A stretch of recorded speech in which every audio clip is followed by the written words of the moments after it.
ਦਲੀਪ ਕੌਰ ਟਿਵਾਣਾ ਦੇ ਲੜੀਵਾਰ ਨਾਵਲਾਂ ਦਾ ਪਹਿਲਾ ਨਾਵਲ ਹੈ ਹਸਤਾਖਰ। ਇਹ ਸਮਰਪਿਤ ਹੈ ਉਸ ਇਤਿਹਾਸ ਦੇ ਨਾਂ ਇਤਿਹਾਸ ਨੇ ਜਿਸ ਦਾ ਕਦੇ ਜ਼ਿਕਰ ਨਹੀਂ ਕਰਨਾ। ਪਹਿਲਾ ਅੰਕ। ਸਿਆਲ ਦਾ ਬੱਦਲਵਾਈ ਦਾ ਦਿਨ। ਧੁੰਦ ਚੀਰਦੀ ਲੋਕਲ ਬੱਸ ਯੂਨੀਵਰਸਿਟੀ ਦੇ ਗੇਟ 'ਤੇ ਆ ਕੇ ਰੁਕੀ। ਕਿੰਨੀ ਸਾਰੀ ਭੀੜ ਤੇ ਲੋਕਾਂ ਦੇ ਹੜ ਦੇ ਵਿਚਕਾਰ ਕਿਤਾਬਾਂ ਸੰਭਾਲਦਾ ਅਮਰ ਅਗਲੀ ਤਾਕੀ ਤੋਂ ਹੇਠਾਂ ਉਤਰਿਆ। ਕੁਝ ਲੋਕ ਪਿਛਲੀ ਤਾਕੀ ਤੋਂ ਉਤਰੇ। ਇੱਕ ਕਾਫਲਾ ਤੁਰਿਆ ਜਾ ਰਿਹਾ ਸੀ। ਠੰਡ 'ਚ ਬੁੱਕਲਾਂ ਮਾਰੀ ਖਲੋਤੇ ਦਰਖਤ, ਸੁੱਤ ਨੀਂਦਰੇ ਜਿਹੇ ਪੌਦਿਆਂ ਉੱਤੇ ਲੱਗੇ ਗੁਲਾਬ ਤੇ ਨਾ ਜਾਣੇ ਕਿੱਧਰ ਨੂੰ ਤੁਰੀ ਜਾ ਰਹੀ ਸੜਕ ਤੇ ਇਹ ਕਾਫਲਾ। ਅਮਰ ਨੂੰ ਸਭ ਸੁਪਨਾ ਜਿਹਾ ਲੱਗ ਰਿਹਾ ਸੀ। ਉਹਨੂੰ ਆਪਣਾ ਸਿਰ ਭਾਰਾ ਭਾਰਾ ਪ੍ਰਤੀਤ ਹੋਇਆ, ਅੱਖਾਂ ਵੀ ਕੁਝ ਸੁੱਜੀਆਂ। ਜਦੋਂ ਵੀ ਕਦੇ ਦੋਸਤਾਂ ਮਿੱਤਰਾਂ ਨਾਲ ਬਹੁਤੀ ਪੀ ਲਵੇ ਅਗਲੇ ਦਿਨ ਫਿਰ ਇਹੀ ਹਾਲ ਹੁੰਦਾ ਹੈ। ਪਹਿਲਾਂ ਹੀ ਜੇ ਇੰਨੀਆਂ ਛੁੱਟੀਆਂ ਮੁਕਾ ਨਾ ਲਈਆਂ ਹੁੰਦੀਆਂ ਅੱਜ ਭਾਵੇਂ ਉਹ ਯੂਨੀਵਰਸਿਟੀ ਨਾ ਹੀ ਆਉਂਦਾ। ਘਰ ਬਿਸਤਰੇ 'ਚ ਬੈਠ ਕੇ ਕੋਈ ਚੰਗੀ ਜਿਹੀ ਕਿਤਾਬ ਪੜ੍ਹਦਾ, ਨਾ ਵੀ ਪੜ੍ਹਦਾ ਕੁਝ ਚੰਗੇ ਗਾਣੇ ਹੀ ਸੁਣਦਾ, ਜਾਂ ਫਿਰ ਬੂਹਾ ਬੰਦ ਕਰਕੇ ਸਿਗਰਟਾਂ ਪੀਂਦਾ ਤੇ ਧੂੰਏਂ ਦੇ ਮੰਡਲਾਂ 'ਚ ਇੱਕ ਨਵਾਂ ਹੀ ਸੰਸਾਰ ਸਿਰਜਦਾ। ਇਸ ਤੋਂ ਵੀ ਵੱਡੀ ਗੱਲ ਇਹ ਸੀ ਕਿ ਸਟੂਡੈਂਟਸ ਨੇ ਉਡੀਕਣਾ ਸੀ ਤੇ ਜੇ ਨਾ ਆਉਂਦਾ ਆਥਣੇ ਘਰ ਪੁੱਛਣ ਪਹੁੰਚ ਜਾਣਾ ਸੀ, ਸਰ ਅੱਜ ਆਏ ਨਹੀਂ, ਤਬੀਅਤ ਤਾਂ ਠੀਕ ਹੈ ਨਾ।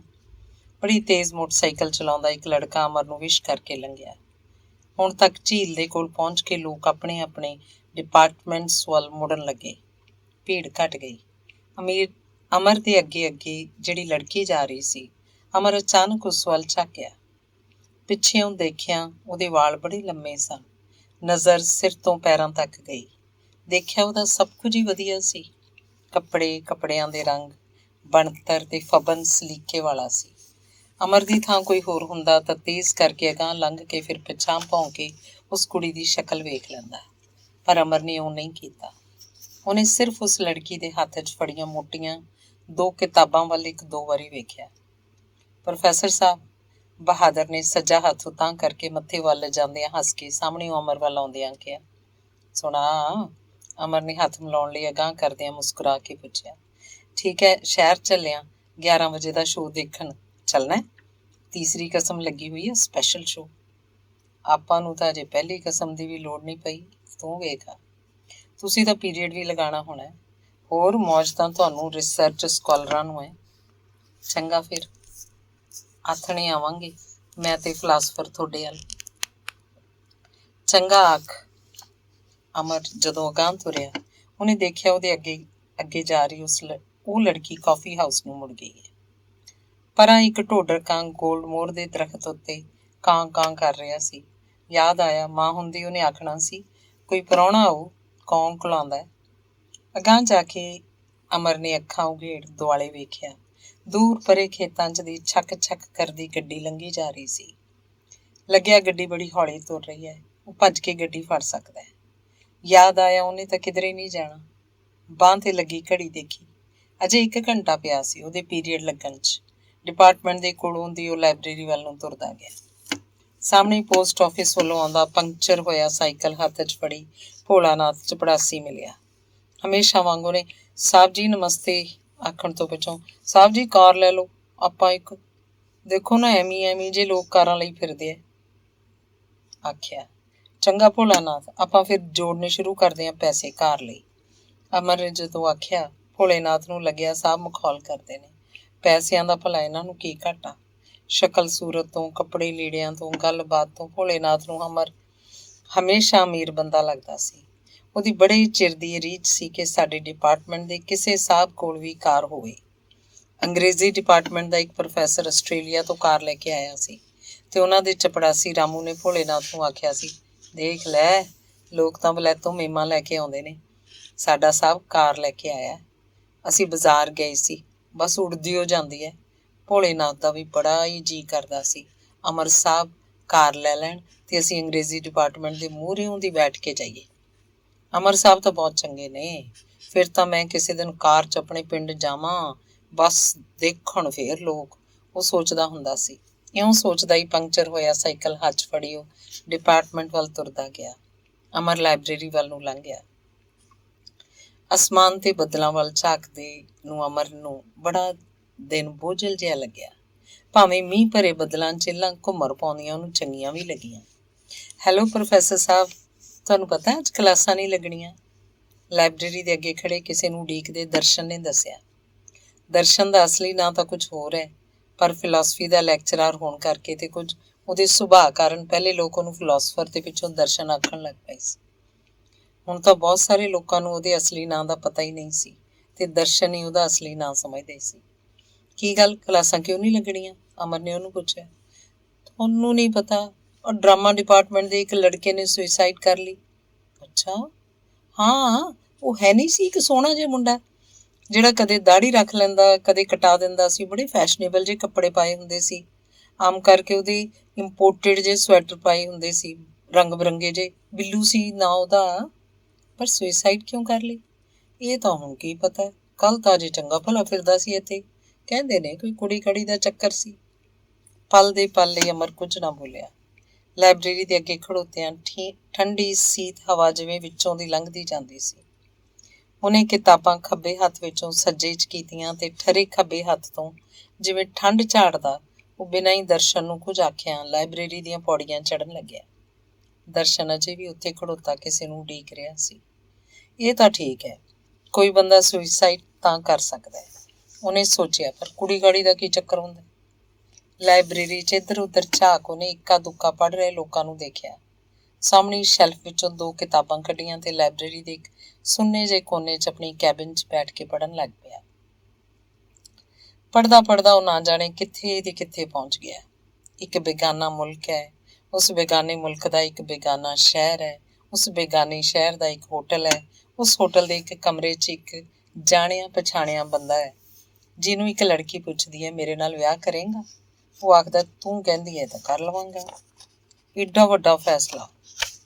ਇਹ ਸੰਸਾਰ ਤੂੰ ਮੈਂ ਫੈਸਲੇ ਕੁਝ ਵੀ ਵੱਡਾ ਨਹੀਂ, ਵੱਡਾ ਸਿਰਫ ਸਮਾਂ ਹੈ ਜਿਹਨੇ ਸਭ ਕਾਸੇ ਨੂੰ ਨਿਗਲ ਲੈਣਾ। ਕਿਤਾਬ ਪਰਾਂ ਰੱਖ ਅਮਰ ਨੇ ਸਿਗਰਟ ਸੁਲਗਾ ਲਈ। ਕਸ਼ ਲਾਉਂਦਾ, ਧੂੰਏਂ ਦੇ ਕੁੰਡਲ ਬਣਾਉਂਦਾ ਉਹ ਗੁਆਚਿਆ ਛੱਤ ਵੱਲ ਝਾਕਦਾ ਰਿਹਾ। ਇਉਂ ਹੀ ਕੁਝ ਪਲ ਬੀਤ ਗਏ। ਉਂਗਲਾਂ ਨੂੰ ਸੇਕ ਲੱਗਿਆ, ਸਿਗਰਟ ਮੁੱਕ ਚੱਲੀ ਸੀ। ਮੁੱਕਦੀ ਨਾਲ ਲਾ ਕੇ ਦੂਜੀ ਸੁਲਗਾ ਲਈ। ਲੰਮਾ ਕਸ਼ ਲਾਇਆ, ਅੱਖਾਂ ਮੁੰਦ ਲਈਆਂ। ਫਿਰ ਨਾ ਜਾਣੇ ਕਿਉਂ ਬੇਚੈਨ ਜਿਹਾ ਹੋ ਕੇ ਕੈਬਿਨ ਦੀ ਬਾਰੀ 'ਚੋਂ ਬਾਹਰ ਲਾਨ ਤੋਂ ਪਾਰ ਗਰਾਊਂਡ ਤੋਂ ਪਾਰ ਯੂਨੀਵਰਸਿਟੀ ਦੀ ਬਾਉਂਡਰੀ ਵਾਲ ਤੋਂ ਪਾਰ ਖੇਤ ਤੇ ਖੇਤਾਂ ਤੋਂ ਵੀ ਪਾਰ ਦੁਮੇਲ ਵੱਲ ਝਾਕਦਾ ਰਿਹਾ ਤੇ ਸਿਗਰਟ ਦੇ ਸੂਟੇ ਲਾਉਂਦਾ ਰਿਹਾ। ਉਹਦੇ ਧੂੰਏਂ ਭਰੇ ਸਾਹ ਕੈਬਿਨ 'ਚ ਡੋਲਦੇ ਫਿਰ ਰਹੇ ਸਨ। ਦਰਸ਼ਨ ਦੱਬਵੇਂ ਪੈਰੀ ਉਹਦੇ ਕੋਲ ਆ ਖਲੋਤਾ। ਫਿਰ ਝੂਠਾ ਜਿਹਾ ਹਾਸਾ ਹੱਸਦਾ ਪੁੱਠੀ ਕੀਤੀ ਕਿਤਾਬ ਵੱਲ ਝਾਕ ਕੇ ਬੋਲਿਆ, ਆਊਟਸਾਈਡਰ ਪੜ੍ਹਨ ਦੀ ਭਲਾ ਕੀ ਲੋੜ ਹੈ? ਓ ਦਰਸ਼ਨ, ਆ ਹੋਰ ਕਿੰਨਾ ਕੁ ਚਿਰ ਬੈਠਣਾ? ਕਿਉਂ, ਕੌਫੀ ਪੀਣ ਚੱਲਦੇ ਆ? ਲੋੜ ਤਾਂ ਨਹੀਂ ਮਹਿਸੂਸ ਹੋ ਰਹੀ। ਕੌਫੀ ਕੋਈ ਲੋੜ ਨੂੰ ਥੋੜ੍ਹੀ ਪੀਦੀ ਹੈ। ਲਓ, ਬਹਾਦਰ ਵੀ ਆ ਗਿਆ। ਪਰਾਂ ਪੌੜੀਆਂ ਵੱਲ ਝਾਕਦਾ ਦਰਸ਼ਨ ਬੋਲਿਆ, ਤੂੰ ਤਾਂ ਪਿਕਚਰ ਦੇਖਣ ਗਿਆ ਸੀ, ਕੋਲ ਆਏ ਬਹਾਦਰ ਨੂੰ। ਅਮਰ ਨੇ ਪੁੱਛਿਆ। ਸਾਡੀ ਕਿਸਮਤ, 12 ਆਨੇ ਵਾਲੀਆਂ ਟਿਕਟਾਂ ਹੀ ਮੁੱਕ ਗਈਆਂ ਜਾਂਦੇ ਨੂੰ। ਬਹਾਦਰ ਹੱਥ ਝਾੜਦਾ ਬੋਲਿਆ, ਦੂਜੀ ਲੈ ਲੈਣੀ ਸੀ ਟਿਕਟ, ਐਡੀ ਦੂਰੋਂ ਗਿਆ ਵੀ। ਅਮਰ ਸਿਗਰਟ ਦੀ ਡੱਬੀ ਬਹਾਦਰ ਵੱਲ ਕਰਦਾ ਕਹਿਣ ਲੱਗਿਆ, ਇੱਥੇ ਤਾਂ ਕੋਈ ਦੇਖ ਲਓ, ਕਮਰੇ 'ਚ ਚੱਲ ਕੇ ਪੀਆਂਗੇ। ਆਖਦਿਆਂ ਬਹਾਦਰ ਨੇ 2 ਸਿਗਰਟਾਂ ਡੱਬੀ 'ਚੋਂ ਕੱਢ ਕੇ ਆਪਣੀ ਜੇਬ 'ਚ ਪਾ ਲਈਆਂ। ਦਰਸ਼ਨ ਉਹਦੀ ਇਸ ਗੱਲ 'ਤੇ ਮੁਸਕਰਾ ਪਿਆ। ਸਿਰਫ ਗੈਲਰੀ ਦੀਆਂ ਟਿਕਟਾਂ ਮਿਲਦੀਆਂ ਸਨ, ਪਰ ਅਸੀਂ ਬੁਰਜੂਆ ਲੋਕਾਂ ਨਾਲ ਬੈਠ ਕੇ ਪਿਕਚਰ ਦੇਖਣਾ ਪਸੰਦ ਨਹੀਂ ਕਰਦੇ, ਬਹਾਦਰ ਆਖਣ ਲੱਗਿਆ। ਅਮਰ ਤੇ ਦਰਸ਼ਨ ਬਹਾਦਰ ਦੀ ਇਸ ਗੱਲ 'ਤੇ ਹੱਸ ਪਏ। ਉਹ ਬਹਾਦਰ ਨੂੰ ਜਾਣਦੇ ਸਨ। ਚੱਲੀਏ ਫਿਰ ਕਾਫੀ ਹਾਊਸ ਨੂੰ? ਬਹਾਦਰ ਨੇ ਅਮਰ ਵੱਲ ਝਾਕ ਕੇ ਪੁੱਛਿਆ। ਤੂੰ ਕਦੇ ਕੰਮ ਵੀ ਕਰ ਲਿਆ ਕਰ, ਤੇਰੇ ਗਾਈਡ ਨੇ ਤੇਰਾ ਸਕਾਲਰਸ਼ਿਪ ਬੰਦ ਕਰਵਾ ਦੇਣਾ, ਅਮਰ ਨੇ ਕਿਹਾ। ਪੜ੍ਹਦਾ ਹੁੰਨਾ ਰਾਤ ਨੂੰ, ਤੇ ਗਾਈਡ ਨੂੰ ਜੇ ਆਪ ਕੁਛ ਆਉਂਦਾ ਹੋਊ ਤਾਂ ਮੈਨੂੰ ਕੁਛ ਆਖੂ। ਭਲਿਆਂ ਵੇਲਿਆਂ 'ਚ ਇਹ ਲੋਕ ਯੂਨੀਵਰਸਿਟੀ 'ਚ ਲੱਗ ਗਏ, ਅੱਜ ਕਰਨੀ ਹੋਵੇ ਤਾਂ ਇਹਨਾਂ ਤੋਂ MA ਪਾਸ ਨਾ ਹੋਵੇ, ਬਹਾਦਰ ਨੇ ਹੱਸ ਕੇ ਦੱਸਿਆ। ਅਸਲ 'ਚ ਪੜ੍ਹਾਉਣਾ ਉਹਨਾਂ ਲੋਕਾਂ ਲਈ ਇੱਕ ਧੰਦਾ ਹੈ, ਇਸੇ ਲਈ ਕੋਈ ਇਨਵੋਲਵਮੈਂਟ, ਕੋਈ ਕਮਿਟਮੈਂਟ ਇਸ ਪਾਸੇ ਨਹੀਂ। ਦਰਸ਼ਨ ਨੇ ਫਿਲਾਸਫਰਾਂ ਵਾਂਗ ਸਾਰੀ ਗੱਲ ਦਾ ਤੱਤ ਕੱਢ ਲਿੱਤਾ। ਫਿਰ ਹੱਟੀ ਪਾ ਲੈਣ ਕਿਧਰੇ ਇਹੋ ਜਿਹੇ ਲੋਕ, ਜ਼ਰੂਰੀ ਹੈ ਵੀ ਯੂਨੀਵਰਸਿਟੀ ਦਾ ਮਾਹੌਲ ਹੀ ਗੰਦਲਾ ਕਰਨਾ? ਅਮਰ ਨੇ ਆਖਿਆ। ਚਲੋ ਛੱਡੋ, ਕੌਫੀ ਪੀਣ ਚੱਲੀਏ, ਬਹਾਦਰ ਨੇ ਆਪਣੇ ਠਰਰੇ ਹੱਥ ਮਲਦਿਆਂ ਆਖਿਆ। ਉਹ ਤਿੰਨੇ ਲਾਇਬ੍ਰੇਰੀ ਦੀਆਂ ਪੌੜੀਆਂ ਉਤਰ ਆਏ। ਪ੍ਰੋਫੈਸਰ ਸਾਹਿਬ, ਬਹਾਦਰ ਕੁਝ ਆਖਣ ਹੀ ਲੱਗਿਆ ਸੀ, ਪਰ ਕੋਲੋਂ ਲੰਘੀਆਂ ਜਾਂਦੀਆਂ ਕੁੜੀਆਂ ਵੱਲ ਝਾਕਦਾ ਗੱਲ ਵਿੱਚ ਹੀ ਭੁੱਲ ਗਿਆ। ਕੀ ਆਖਣ ਲੱਗਿਆ ਸੀ? ਅਮਰ ਨੇ ਉਹਨੂੰ ਕੁੜੀਆਂ ਵੱਲ ਝਾਕੀ ਜਾਂਦੇ ਨੂੰ ਪੁੱਛਿਆ। ਸਰ ਮੇਰਾ ਮਤਲਬ ਹੈ ਮੈਨੂੰ ਕੁੜੀਆਂ ਦੇ ਫੈਸ਼ਨਾਂ ਦੀ ਕੁਝ ਸਮਝ ਨਹੀਂ ਆਉਂਦੀ। ਇੱਕ ਪਾਸੇ ਤਾਂ ਬੈਲ ਬਾਟਮਾਂ ਪਾਈ ਫਿਰਦੀਆਂ ਨੇ ਤੇ ਵਾਲ ਕਟਾਈ ਫਿਰਦੀਆਂ ਨੇ, ਨਾਲੇ ਨੱਕ ਬਣਾਈ ਫਿਰਦੀਆਂ ਨੇ। ਬਈ ਜਾਂ ਵਲੈਤੀ ਬਣੋ ਜਾਂ ਦੇਸੀ ਰਹੋ। ਤੂੰ ਵੀ ਪੈਂਟ ਕੋਟ ਨਾਲ ਦੇਸੀ ਜੁੱਤੀ ਪਾਈ ਫਿਰਦਾ। ਅਮਰ ਦੀ ਥਾਂ ਦਰਸ਼ਨ ਨੇ ਜਵਾਬ ਦਿੱਤਾ। ਮੇਰੇ ਤਾਂ ਬੂਟ ਅਸਲ 'ਚ ਟੁੱਟ ਗਏ, ਅੱਜ ਠੰਡ ਬੜੀ ਹੈ। ਅਮਰ ਨੇ ਬੱਦਲਾਂ 'ਚੋਂ ਛਣ ਕੇ ਆ ਰਹੀ ਬਿਮਾਰ ਜੀ ਧੁੱਪ ਵੱਲ ਝਾਕ ਕੇ ਕਿਹਾ। ਅੱਜ ਤਾਂ ਪੀਣ ਪੂਣ ਵਾਲਾ ਦਿਨ ਹੈ, ਬਹਾਦਰ ਬੋਲਿਆ, ਪਰ ਦੂਸਰੇ ਕਿਸੇ ਨੇ ਹੁੰਗਾਰਾ ਨਾ ਭਰਿਆ। ਜੇ ਪਿਤਾ ਜੀ ਚਲਾਣਾ ਕਰ ਜਾਣ ਤਾਂ ਆਪਣੇ ਹਿੱਸੇ ਦੀ ਜ਼ਮੀਨ ਦਾ ਘੱਟੋ ਘੱਟ 6000 ਸਾਲ ਦਾ ਠੇਕਾ ਆ ਸਕਦਾ ਹੈ। 6000 ਦਾ ਮਤਲਬ ਹੈ 500 ਰੁਪਈਆ ਮਹੀਨਾ। 400 ਸਕਾਲਰਸ਼ਿਪ ਦਾ ਹੋ ਗਿਆ, 900। ਆਪਾਂ ਹਰ ਰੋਜ਼ ਇੱਕ ਬੋਤਲ ਲਿਆ ਸਕਦੇ ਹਾਂ। ਬਹਾਦਰ ਨੇ ਤੁਰਿਆਂ ਜਾਂਦਿਆਂ ਹਿਸਾਬ ਲਾ ਕੇ ਦੱਸਿਆ। ਸ਼ਰਾਬ ਲਈ ਤੂੰ ਪਿਤਾ ਜੀ ਨੂੰ ਮਾਰਨਾ ਚਾਹੁੰਦਾ ਹੈ? ਦਰਸ਼ਨ ਬੋਲਿਆ। ਇੱਕ ਨਾ ਇੱਕ ਦਿਨ ਤਾਂ ਉਹਨਾਂ ਮਰਨਾ ਹੀ ਹੈ। ਮਨੁੱਖ ਨੂੰ ਭੁਲੇਖਿਆਂ 'ਚ ਨਹੀਂ ਜਿਉਣਾ ਚਾਹੀਦਾ, ਹਾਰਡ ਰਿਐਲਿਟੀ ਨੂੰ ਫੇਸ ਕਰਨਾ ਚਾਹੀਦਾ, ਬਹਾਦਰ ਨੇ ਦਲੀਲ ਦਿੱਤੀ। ਅੱਜ ਦੇ ਮਨੁੱਖ ਦਾ ਸੁਖਾਂਤ ਵੀ ਇਹੀ ਹੈ ਤੇ ਦੁਖਾਂਤ ਵੀ ਇਹੀ ਹੈ ਕਿ ਉਹ ਆਪਣੀ ਹਰ ਗੱਲ ਜਸਟੀਫਾਈ ਕਰ ਸਕਦਾ ਹੈ, ਅਮਰ ਨੇ ਕਿਹਾ। ਫਿਰ ਕਿੰਨਾ ਚਿਰ ਕੋਈ ਨਾ ਬੋਲਿਆ। ਛੱਤੇ ਹੋਏ ਵਰਾਂਡੇ ਵਿੱਚ ਹੀ ਤੁਰਦੇ ਉਹ ਕਾਫੀ ਹਾਊਸ ਪਹੁੰਚ ਗਏ। ਮਹਿੰਗੇ ਭਾਰੀ ਫਰਨੀਚਰ ਵਾਲੇ ਸਾਫ ਸੁਥਰੇ ਮਦਰਾਸੀ ਬਹਿਰਿਆਂ ਵਾਲੇ ਕਾਫੀ ਹਾਊਸ 'ਚ ਕਿੰਨੀਆਂ ਹੀ ਮੇਜ਼ਾਂ ਦੁਆਲੇ ਲੋਕ ਬੈਠੇ ਖਾ ਪੀ ਵੀ ਰਹੇ ਸੀ ਤੇ ਗੱਪਾਂ ਛੱਪਾਂ ਵੀ ਮਾਰ ਰਹੇ ਸੀ। ਕੋਈ ਮੇਜ਼ ਖਾਲੀ ਨਹੀਂ ਸੀ। ਸਿਰਫ ਕੋਨੇ ਵਾਲੀ ਮੇਜ਼ ਤੇ ਉਹੀ ਸਵੇਰ ਵਾਲੀ ਲੜਕੀ ਇਕੱਲੀ ਬੈਠੀ ਕੌਫੀ ਪੀ ਰਹੀ ਸੀ।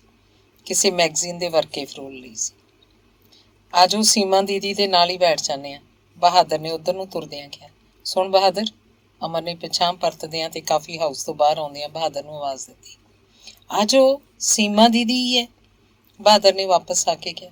ਨਹੀਂ, ਬਾਹਰ ਬੈਠਾਂਗੇ, ਆਖਦਾ ਅਮਰ ਦਰਸ਼ਨ ਦੇ ਨਾਲ ਕਾਫੀ ਹਾਊਸ ਤੋਂ ਬਾਹਰ ਫੁੱਲਾਂ ਦੀਆਂ ਕਿਆਰੀਆਂ ਵੱਲ ਨੂੰ ਤੁਰ ਪਿਆ। ਜਿੱਥੋਂ ਵੀ ਖਾਲੀ ਕੁਰਸੀ ਮਿਲੀ ਚੁੱਕ ਬਹਿਰਾ ਬਾਹਰ ਰੱਖ ਗਿਆ, ਕੌਫੀ ਲਈ ਆਰਡਰ ਲੈ ਗਿਆ। ਬੱਦਲ ਫੇਰ ਗਹਿਰੇ ਹੁੰਦੇ ਜਾ ਰਹੇ ਸੀ। ਨਿਰਬਲ ਜੀ ਧੁੱਪ ਕਿਧਰੇ ਛਾਈ ਮਾਈ ਹੋ ਗਈ ਸੀ। ਕੌਫੀ ਹਾਊਸ ਦੀ ਵੀ ਆਪਣੀ ਇੱਕ ਦੁਨੀਆ ਹੁੰਦੀ ਹੈ, ਬਹਾਦਰ ਦਾਰਸ਼ਨਿਕਾਂ ਵਾਂਗ ਬੋਲਿਆ। ਇੰਨੇ ਨੂੰ ਸੀਮਾ ਕਾਫੀ ਹਾਊਸ ਤੋਂ ਬਾਹਰ ਨਿਕਲੀ। ਤੁਸੀਂ ਬੇਸ਼ੱਕ ਅੰਦਰ ਚਲੇ ਜਾਓ, ਆਖਦੀ ਮੁਸਕਰਾਉਂਦੀ ਸੀਮਾ ਉਹਨਾਂ ਦੇ ਕੋਲੋਂ ਦੀ ਲੰਘੀ। ਆਜੋ ਕੌਫੀ ਪੀਓ, ਦਰਸ਼ਨ ਨੇ ਖੜੇ ਹੁੰਦਿਆਂ ਸੀਮਾ ਨੂੰ ਆਖਿਆ। ਨਹੀਂ, ਹੁਣ ਤਾਂ ਡਿਪਾਰਟਮੈਂਟ ਚੱਲੀਆਂ, ਆਖ ਘੜੀ ਵੱਲ ਤੱਕਦੀ ਉਹ ਹੱਸਦੀ ਲੰਘ ਗਈ। ਅਮਰ ਨੂੰ ਲੱਗਿਆ ਪਤਾ ਨਹੀਂ ਕੀ, ਪਰ ਕੋਈ ਨਾ ਕੋਈ ਗੱਲ ਇਸ 'ਚ ਸੁਰਿੰਦਰ ਵਾਲੀ ਹੈ। ਬਹੁਤ ਸਾਲ ਹੋਏ ਸੁਰਿੰਦਰ ਉਹਦੇ ਨਾਲ ਪੜ੍ਹਦੀ ਹੁੰਦੀ ਸੀ। ਉਹਦਾ ਸ਼ਰਮਾ ਕੇ ਕੋਲੋਂ ਲੰਘ ਜਾਣਾ, ਬਹੁਤ ਘੱਟ ਬੋਲਣਾ, ਹੌਲੀ ਹੌਲੀ ਗੱਲ ਕਰਨੀ, ਘੁਲਵੇਂ ਜਿਹੇ ਰੰਗਾਂ ਦੇ ਕੱਪੜੇ ਪਾਉਣੇ ਤੇ ਸਿਰ ਉੱਤੇ ਚੁੰਨੀ ਲੈ ਕੇ ਰੱਖਣਾ ਉਹਨੂੰ ਹੁਣ ਤੱਕ ਯਾਦ ਸੀ। ਸੁਰਿੰਦਰ ਨਾਲ ਉਹਨੇ ਕਦੇ ਗੱਲ ਨਹੀਂ ਸੀ ਕੀਤੀ। ਫਿਰ ਵੀ ਜਿਸ ਦਿਨ ਸੁਰਿੰਦਰ ਕਾਲਜ ਨਾ ਆਉਂਦੀ ਉਹਨੂੰ ਸਭ ਕੁਝ ਹੀ ਫਿੱਕਾ ਫਿੱਕਾ ਲੱਗਦਾ। BA ਦੇ ਅਖੀਰਲੇ ਵਰ੍ਹੇ ਉਹਨੂੰ ਜਿਵੇਂ ਯਾਦ ਆਇਆ ਕਿ ਪੜ੍ਹਾਈ ਤਾਂ ਮੁੱਕਣ ਵਾਲੀ ਹੈ ਤੇ MA ਕਰਨ ਲਈ ਉਹਨੂੰ ਕਿਸੇ ਹੋਰ ਸ਼ਹਿਰ ਜਾਣਾ ਪਏਗਾ ਤੇ ਸੁਰਿੰਦਰ ਹੌਸਲਾ ਕਰਕੇ ਜਦੋਂ ਸੁਰਿੰਦਰ ਨਾਲ ਉਹ ਕੋਈ ਗੱਲ ਕਰਨ ਲੱਗਦਾ ਉਹਨੇ ਆਖਣਾ ਕੁਝ ਹੋਰ ਹੁੰਦਾ, ਆਖ ਕੁਝ ਹੋਰ ਹੀ ਜਾਂਦਾ। ਸੁਰਿੰਦਰ ਉਸ ਵੱਲ ਤੱਕਦੀ, ਸ਼ਾਇਦ ਕੁਝ ਵੀ ਨਹੀਂ ਸੀ ਸੁਣ ਰਹੀ ਹੁੰਦੀ। ਵਰ੍ਹਾ ਮੁੱਕਣ ਤੇ ਪਹਿਲਾਂ ਹੀ ਦਸੰਬਰ ਦੀਆਂ ਛੁੱਟੀਆਂ 'ਚੋਂ ਘਰ ਗਈ, ਵਾਪਸ ਨਹੀਂ ਸੀ ਆਈ। ਉਹਦੀ ਸ਼ਾਦੀ ਸੀ। ਸਾਰੇ ਲੋਕਾਂ ਵਿੱਚੋਂ ਸਿਰਫ ਅਮਰ ਨੂੰ ਹੀ ਕਾਰਡ ਆਇਆ ਸੀ, ਨਾਲ ਸੁਰਿੰਦਰ ਦਾ ਛੋਟਾ ਜਿਹਾ ਖੱਤ ਕਿ ਤੁਸੀਂ ਜ਼ਰੂਰ ਆਇਓ। ਅਮਰ ਨੇ ਉਹ ਖੱਤ ਅਜੇ ਤੀਕ ਰੱਖਿਆ ਹੋਇਆ ਹੈ, ਸੁਰਿੰਦਰ ਦੇ ਆਪਣੇ ਹੱਥਾਂ ਦਾ ਲਿਖਿਆ ਖੱਤ। ਜੇ ਕਿਸੇ ਨੂੰ ਉਹ ਦੱਸੇ, ਅਗਲਾ ਆਖੇ ਵੀ ਭਲਾ ਕੋਈ ਗੱਲ ਹੈ।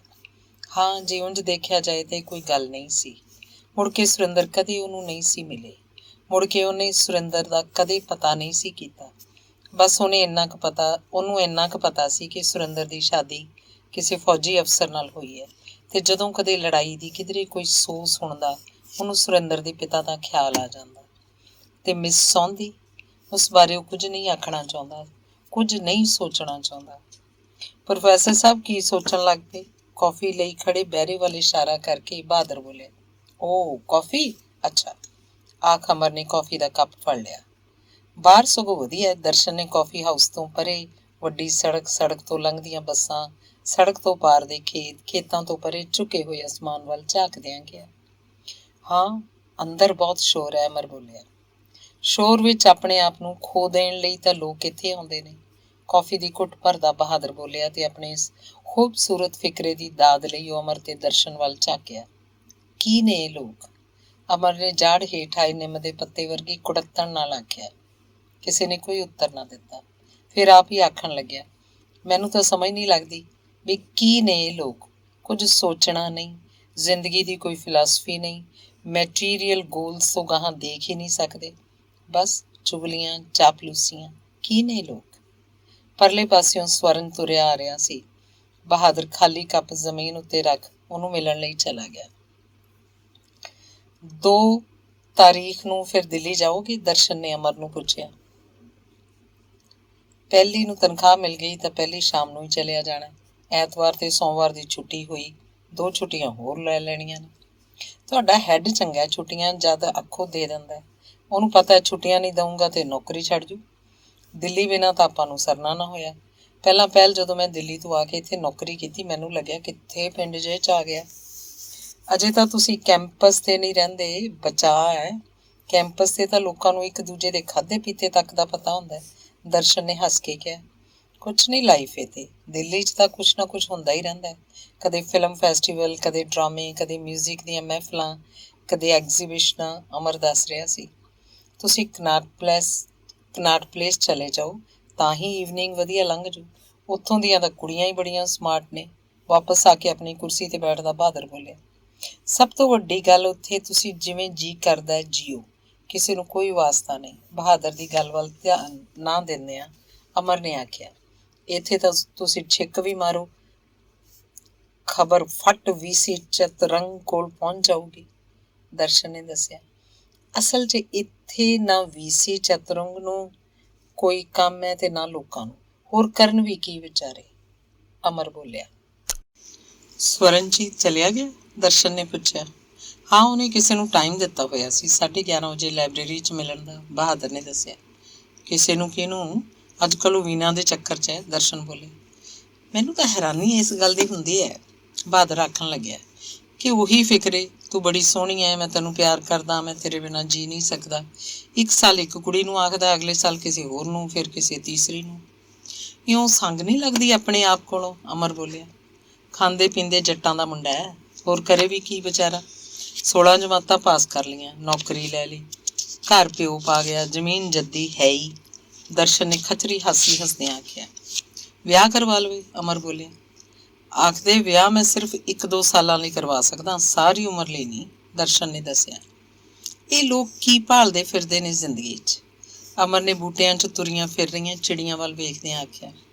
ਬਹਿਰਾ ਬਿੱਲ ਲੈ ਆਇਆ। ਅਮਰ ਨੇ ਪੈਸੇ ਦੇ ਦਿੱਤੇ ਤੇ ਆਖਿਆ, ਬਾਕੀ ਦੇ ਤੂੰ ਰੱਖ ਲਈ।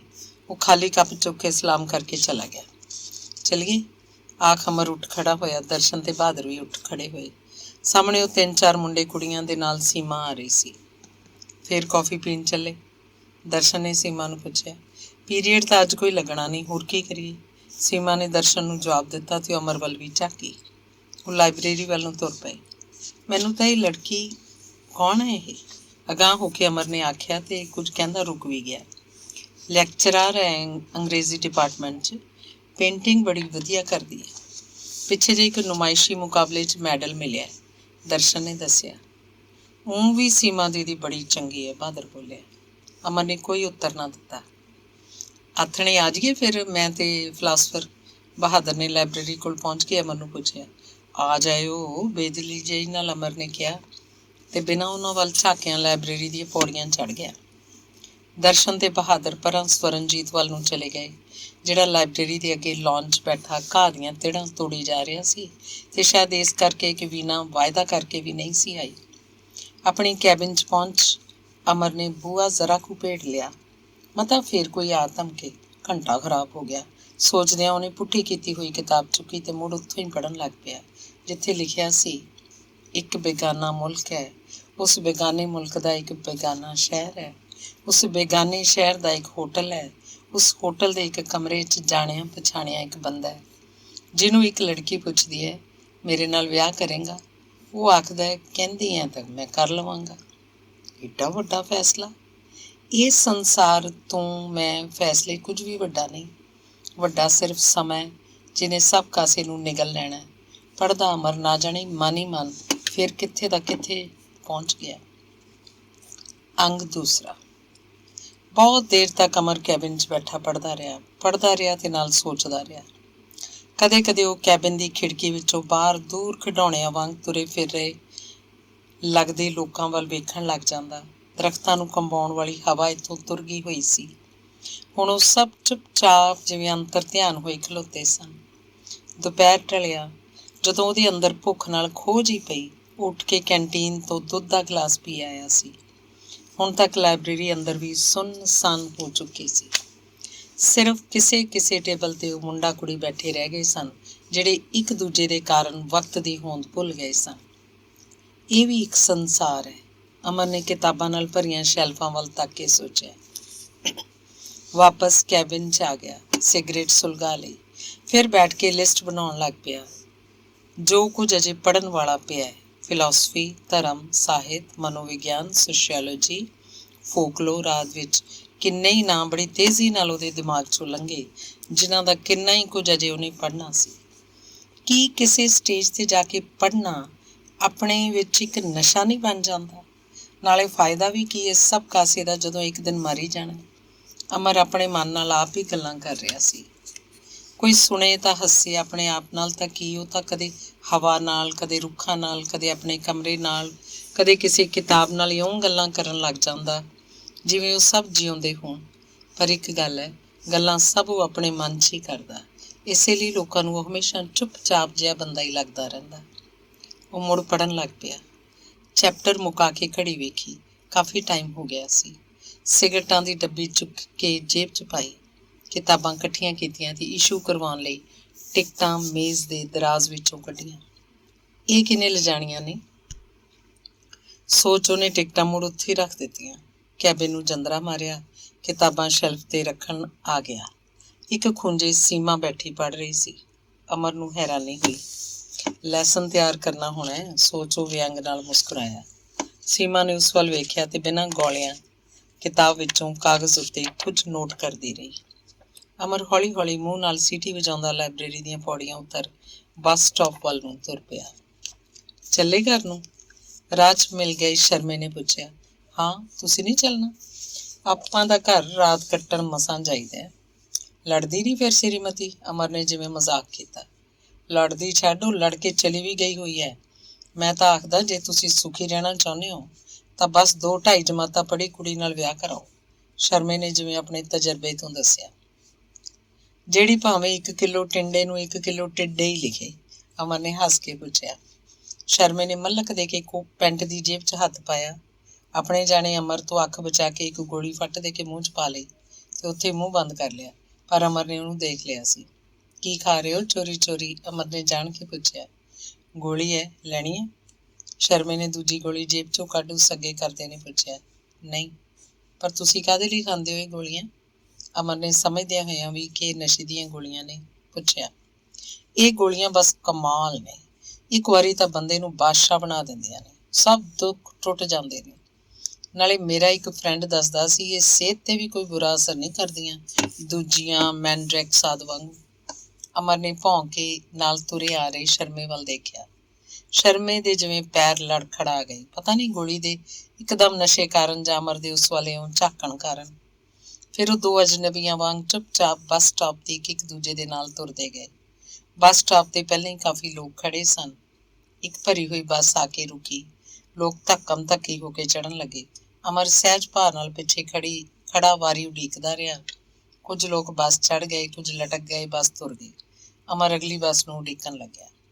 ਆਉਂਦੀ ਬੱਸ ਦੇ ਆਉਣ ਵੇਲੇ ਤੱਕ ਫਿਰ ਕਾਫੀ ਲੋਕ ਜਮ੍ਹਾਂ ਹੋ ਗਏ ਸਨ। ਇਉਂ ਨਹੀਂ ਬੱਸ ਮਿਲਣੀ, ਸ਼ਰਮੇ ਨੇ ਇਸ ਵਾਰੀ ਬੱਸ ਫੜਨ ਲਈ ਧੱਕਮ ਧੱਕਾ ਹੋਣ ਦੀ ਜਿਵੇਂ ਤਿਆਰੀ ਕਰਦਿਆਂ ਕਿਹਾ। ਕੋਈ ਨਾ, ਅਮਰ ਦਾ ਉੱਤਰ ਸੀ। ਇੰਨੇ ਨੂੰ ਸਾਹਮਣੇ ਉਹ ਕਿਤਾਬਾਂ ਚੁੱਕੀ ਕਿਸੇ ਬਜ਼ੁਰਗ ਜਿਹੇ ਨਾਲ ਹੱਸ ਗੱਲਾਂ ਕਰਦੀ ਸੀਮਾ ਆਉਂਦੀ ਦਿਸੀ। ਜਾਂ ਫਿਰ ਬੰਦਾ ਐਸੀ ਲੜਕੀ ਨਾਲ ਸ਼ਾਦੀ ਕਰੇ। ਸ਼ਰਮੇ ਨੇ ਆਪਣੀ ਐਨਕ ਠੀਕ ਕਰਦੇ ਨੇ ਦੂਰ ਤੁਰੀ ਆਉਂਦੀ ਸੀਮਾ ਵੱਲ ਵੇਖ ਕੇ ਕਿਹਾ। ਕਿਹਨਾਂ ਦੀ ਲੜਕੀ ਹੈ ਇਹ? ਅਮਰ ਨੇ ਸਹਿਜ ਸੁਭਾਅ ਪੁੱਛਿਆ। ਹੈ ਤਾਂ ਸਰਦਾਰਾਂ ਦੀ, ਨਾਂ ਤਾਂ ਕੁਛ ਹੋਰ ਹੈ, ਸ਼ਾਇਦ ਸ਼ਮਿੰਦਰ ਹੈ। ਸੀਮਾ ਤਾਂ ਇਹਦਾ ਪੈਨ ਨੇਮ ਹੈ, ਸ਼ਰਮੇ ਨੇ ਦੱਸਿਆ। ਇੰਨੇ ਨੂੰ ਸੀਮਾ ਵੀ ਉੱਥੇ ਪਹੁੰਚ ਗਈ। ਨਾ ਜਾਣੇ ਕਿਉਂ ਉਸ ਬਜ਼ੁਰਗ ਜਿਹੇ ਬੰਦੇ ਨਾਲ ਸੀਮਾ ਨੂੰ ਅਜੇ ਵੀ ਗੱਲਾਂ ਕਰ ਰਹੀ ਦੇਖ ਅਮਰ ਨੇ ਮੱਥੇ ਉੱਤੇ ਬੇਮਲੂਮੀ ਜਿਹੀ ਤਿਉੜੀ ਪਾ ਲਈ। ਸ਼ੁਕਰ ਹੈ ਸਾਹਮਣੇ ਬੱਸ ਆ ਰਹੀ ਸੀ। ਬੱਸ ਐਨ ਅਮਰ ਦੇ ਮੂਹਰੇ ਆ ਕੇ ਰੁਕੀ। ਉਹ ਬੱਸ 'ਚ ਚੜ੍ਹ ਗਿਆ, ਸੀਟ ਵੀ ਮਿਲ ਗਈ। ਕੁਝ ਹੋਰ ਲੋਕ ਵੀ ਚੜ੍ਹ ਗਏ, ਸੀਮਾ ਵੀ। ਤੁਰਦੀ ਬੱਸ 'ਚ ਅਮਰ ਨੇ ਦੇਖਿਆ ਹੋਰ ਸਭ ਲੋਕ ਚੜ੍ਹ ਗਏ, ਪਰ ਸ਼ਰਮਾ ਨਹੀਂ ਸੀ ਚੜ੍ਹਿਆ। ਸ਼ਾਇਦ ਜਾਣ ਕੇ ਹੀ। ਬਾਹਰੋਂ ਨਜ਼ਰ ਅੰਦਰ ਫੇਰੀ ਤਾਂ ਪਤਾ ਲੱਗਿਆ ਅਮਰ ਜਿਸ ਸੀਟ ਉੱਤੇ ਬੈਠਾ ਸੀ ਉਸਦੇ ਕੋਲ ਹੀ ਸੀਮਾ ਆ ਖੜੀ ਹੋਈ ਸੀ। ਤੁਸੀਂ ਬੈਠੋ, ਆਖੋ ਸੀਮਾ ਲਈ ਸੀਟ ਛੱਡ ਕੇ ਖੜਾ ਹੋ ਗਿਆ। ਸੀਮਾ ਬਿਨਾਂ ਧੰਨਵਾਦ ਕੀਤਿਆਂ ਬੈਠ ਗਈ, ਜਿਵੇਂ ਆਖੇ ਕਿਸੇ ਨਾ ਕਿਸੇ ਨੇ ਤਾਂ ਉਸਨੂੰ ਸੀਟ ਦੇ ਹੀ ਦੇਣੀ ਸੀ। ਬੱਸ ਦੀ ਛੱਤ ਵਾਲੇ ਸਰੀਏ ਨੂੰ ਹੱਥ ਪਾਈ ਖਲੋਤੇ ਅਮਰ ਦੀ ਨਜ਼ਰ ਸੀਮਾ ਦੇ ਗੋਡਿਆਂ ਉੱਪਰ ਰੱਖੀਆਂ ਕਿਤਾਬਾਂ ਉੱਤੇ ਗਈ। ਲਵ ਮਸ਼ੀਨ ਸਭ ਤੋਂ ਉੱਪਰਲੀ ਕਿਤਾਬ ਸੀ। ਜ਼ਰਾ ਕੁ ਟੇਢੇ ਹੋ ਕੇ ਅਮਰ ਨੇ ਦੇਖਿਆ ਉਹ ਤੋਂ ਹੇਠਲੀ ਕਿਤਾਬ ਸਾਰਤਰ ਦੀ ਦ ਬੀਇੰਗ ਐਂਡ ਨਥਿੰਗਨੈਸ ਸੀ। ਅਮਰ ਜਿਵੇਂ ਚੌਂਕਿਆ। ਉਹ ਤੋਂ ਹੇਠਾਂ ਕਿਤਾਬ ਉੱਪਰ ਪਿਕਾਸੋ ਪੜ੍ਹੋ ਮੁੜ ਸੀਮਾ ਵੱਲ ਝਾਕਿਆ। ਇੰਨੇ ਨੂੰ ਟਿਕਟ ਕੱਟਦਾ ਕੰਡਕਟਰ ਉੱਥੇ ਆ ਪਹੁੰਚਿਆ। ਅਮਰ ਨੇ ਟੁੱਟੇ ਪੈਸੇ ਕੱਢਣ ਲਈ ਪੈਂਟ ਦੀ ਜੇਬ 'ਚੋਂ ਹੱਥ ਪਾਇਆ। ਉਸ ਤੋਂ ਪਹਿਲਾਂ ਕਿ ਅਮਰ ਪੈਸੇ ਕੱਢਦਾ ਸੀਮਾ ਨੇ ਰੁਪਈਆ ਫੜਾ ਕੇ ਕੰਡਕਟਰ ਨੂੰ ਆਖਿਆ, 2। ਮੈਂ ਲੈਣਾ, ਅਮਰ ਬੋਲਿਆ। ਲੈ ਲਈਆਂ, ਆਖ ਸੀਮਾ ਬਾਰੀ ਤੋਂ ਬਾਹਰ ਝਾਕਣ ਲੱਗ ਪਈ, ਜਿਵੇਂ ਸੀਟ ਦੇਣ ਦਾ ਬਦਲਾ ਚੁਕਾ ਦਿੱਤਾ ਹੋਵੇ। ਹੁਣ ਅਮਰ ਨੇ ਘੋਖਵੀਂ ਨਜ਼ਰ ਨਾਲ ਉਹਨੂੰ ਦੇਖਿਆ। ਸਧਾਰਨ ਜਿਹੀ ਸ਼ਕਲ, ਸਧਾਰਨ ਜਿਹੇ ਕੱਪੜੇ, ਸਿੱਧੇ ਵਾਹੇ ਹੋਏ ਵਾਲ ਵਿੱਚ ਫਿਰ ਵੀ ਨਾ ਜਾਣੇ ਕਿਉਂ ਇੱਕ ਤੋਂ ਵੱਧ ਵਾਰੀ ਅਮਰ ਨੇ ਉਸ ਵੱਲ ਦੇਖਿਆ। ਬੀਇੰਗ ਐਂਡ ਨਥਿੰਗਨੈਸ ਤੁਸੀਂ ਪੜ੍ਹਨੀ ਹੈ? ਅਮਰ ਨੇ ਕਿਤਾਬ ਵੱਲ ਇਸ਼ਾਰਾ ਕਰਕੇ ਕੁਝ ਚਿਰ ਮਗਰੋਂ ਪੁੱਛਿਆ। ਸੀਮਾ ਹੱਸ ਪਈ।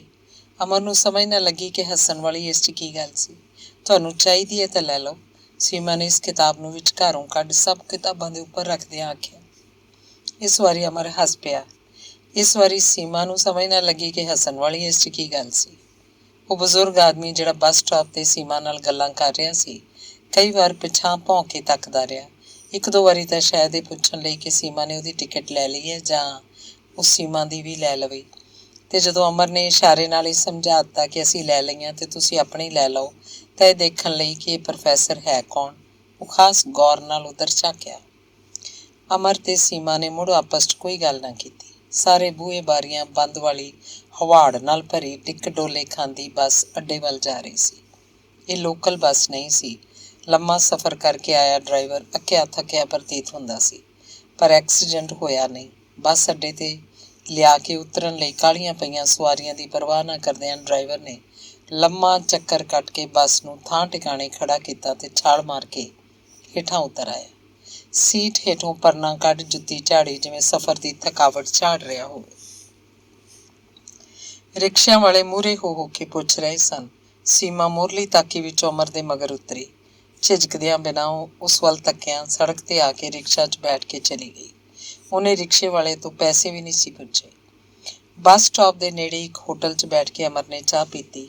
ਹੋਟਲ ਵਾਲੇ ਨੂੰ ਮੁੰਡੇ ਦੇ ਹੱਥ ਕੁਝ ਚੀਜ਼ਾਂ ਘਰ ਭੇਜ ਦੇਣ ਲਈ ਆਖ ਕੇ ਘਰ ਨੂੰ ਤੁਰ ਪਿਆ।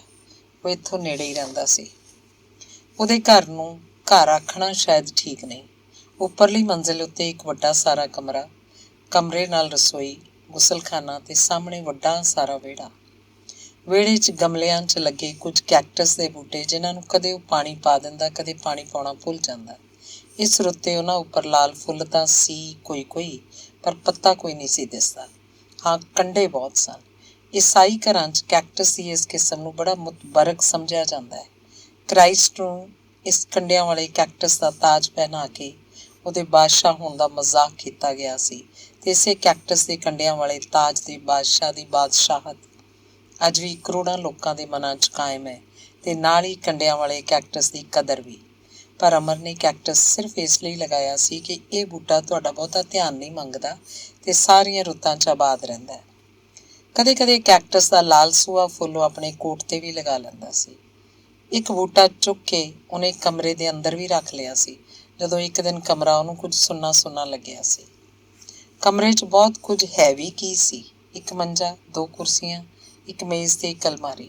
ਅਲਮਾਰੀ 'ਚ ਕੁਝ ਕੱਪੜੇ ਅਤੇ ਢੇਰ ਸਾਰੀਆਂ ਕਿਤਾਬਾਂ।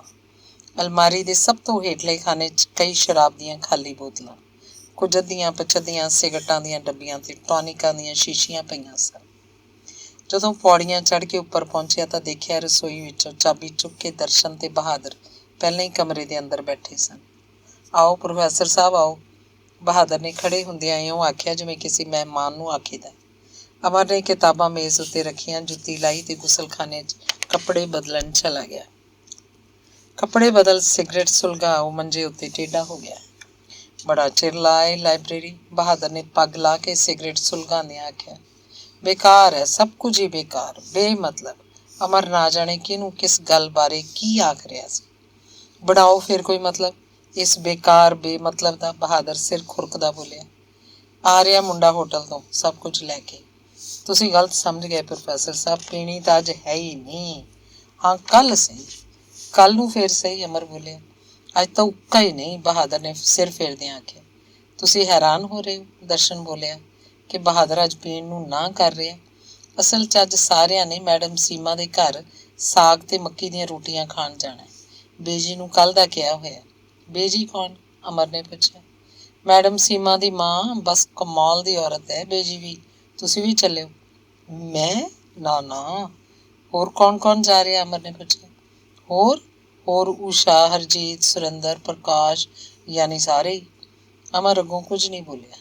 ਦੂਜੀ ਸਿਗਰਟ ਸੁਲਗਾ ਨਾ ਜਾਣੇ ਕੀ ਸੋਚਦਾ ਲੰਮੇ ਲੰਮੇ ਕਸ਼ ਲਾਉਂਦਾ ਰਿਹਾ ਤੇ ਧੂਏ ਵੱਲ ਬੇਧਿਆਨਾ ਝਾਕਦਾ ਰਿਹਾ। ਸਾਡੇ ਭੂਤ ਬਾੜੇ ਆਇਓ ਐਤਵਾਰ ਨੂੰ। ਜੋਗਿੰਦਰ ਪਿੰਡੋਂ ਘਰ ਦੀ ਕੱਢੀ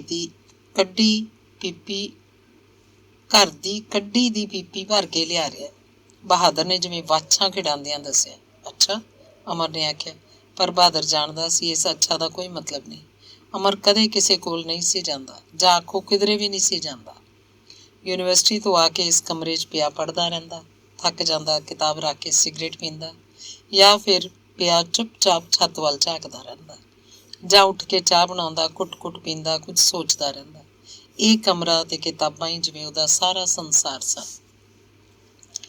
ਐਤਵਾਰ ਨੂੰ ਜਦੋਂ ਆਪਣੇ ਕੱਪੜੇ ਧੋਂਦਾ, ਵਾਲ ਧੋਂਦਾ ਤਾਂ ਕਮਰੇ ਨੂੰ ਵੀ ਧੋਂਦਾ। ਬਾਹਰ ਦਰਵਾਜ਼ੇ ਤੇ ਠਕ ਠਕ ਹੋਈ। ਕੌਣ? ਅਮਰ ਨੇ ਪੁੱਛਿਆ।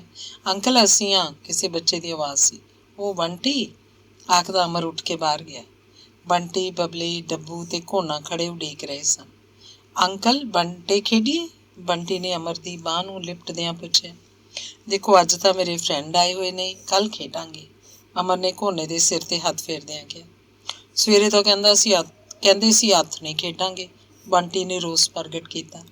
ਨਹੀਂ ਕੱਲ ਜ਼ਰੂਰ ਖੇਡਾਂਗੇ। ਅੱਛਾ ਇਹ ਲਓ 1 ਰੁਪਈਆ, ਜਾ ਕੇ ਟੌਫੀਆਂ ਲੈ ਲਓ। ਅਮਰ ਨੇ ਰੁਪਈਏ ਨਾਲ ਬੱਚਿਆਂ ਨੂੰ ਵਰਚਾ ਦਿੱਤਾ। ਉਹ ਖਿੜ ਗਏ।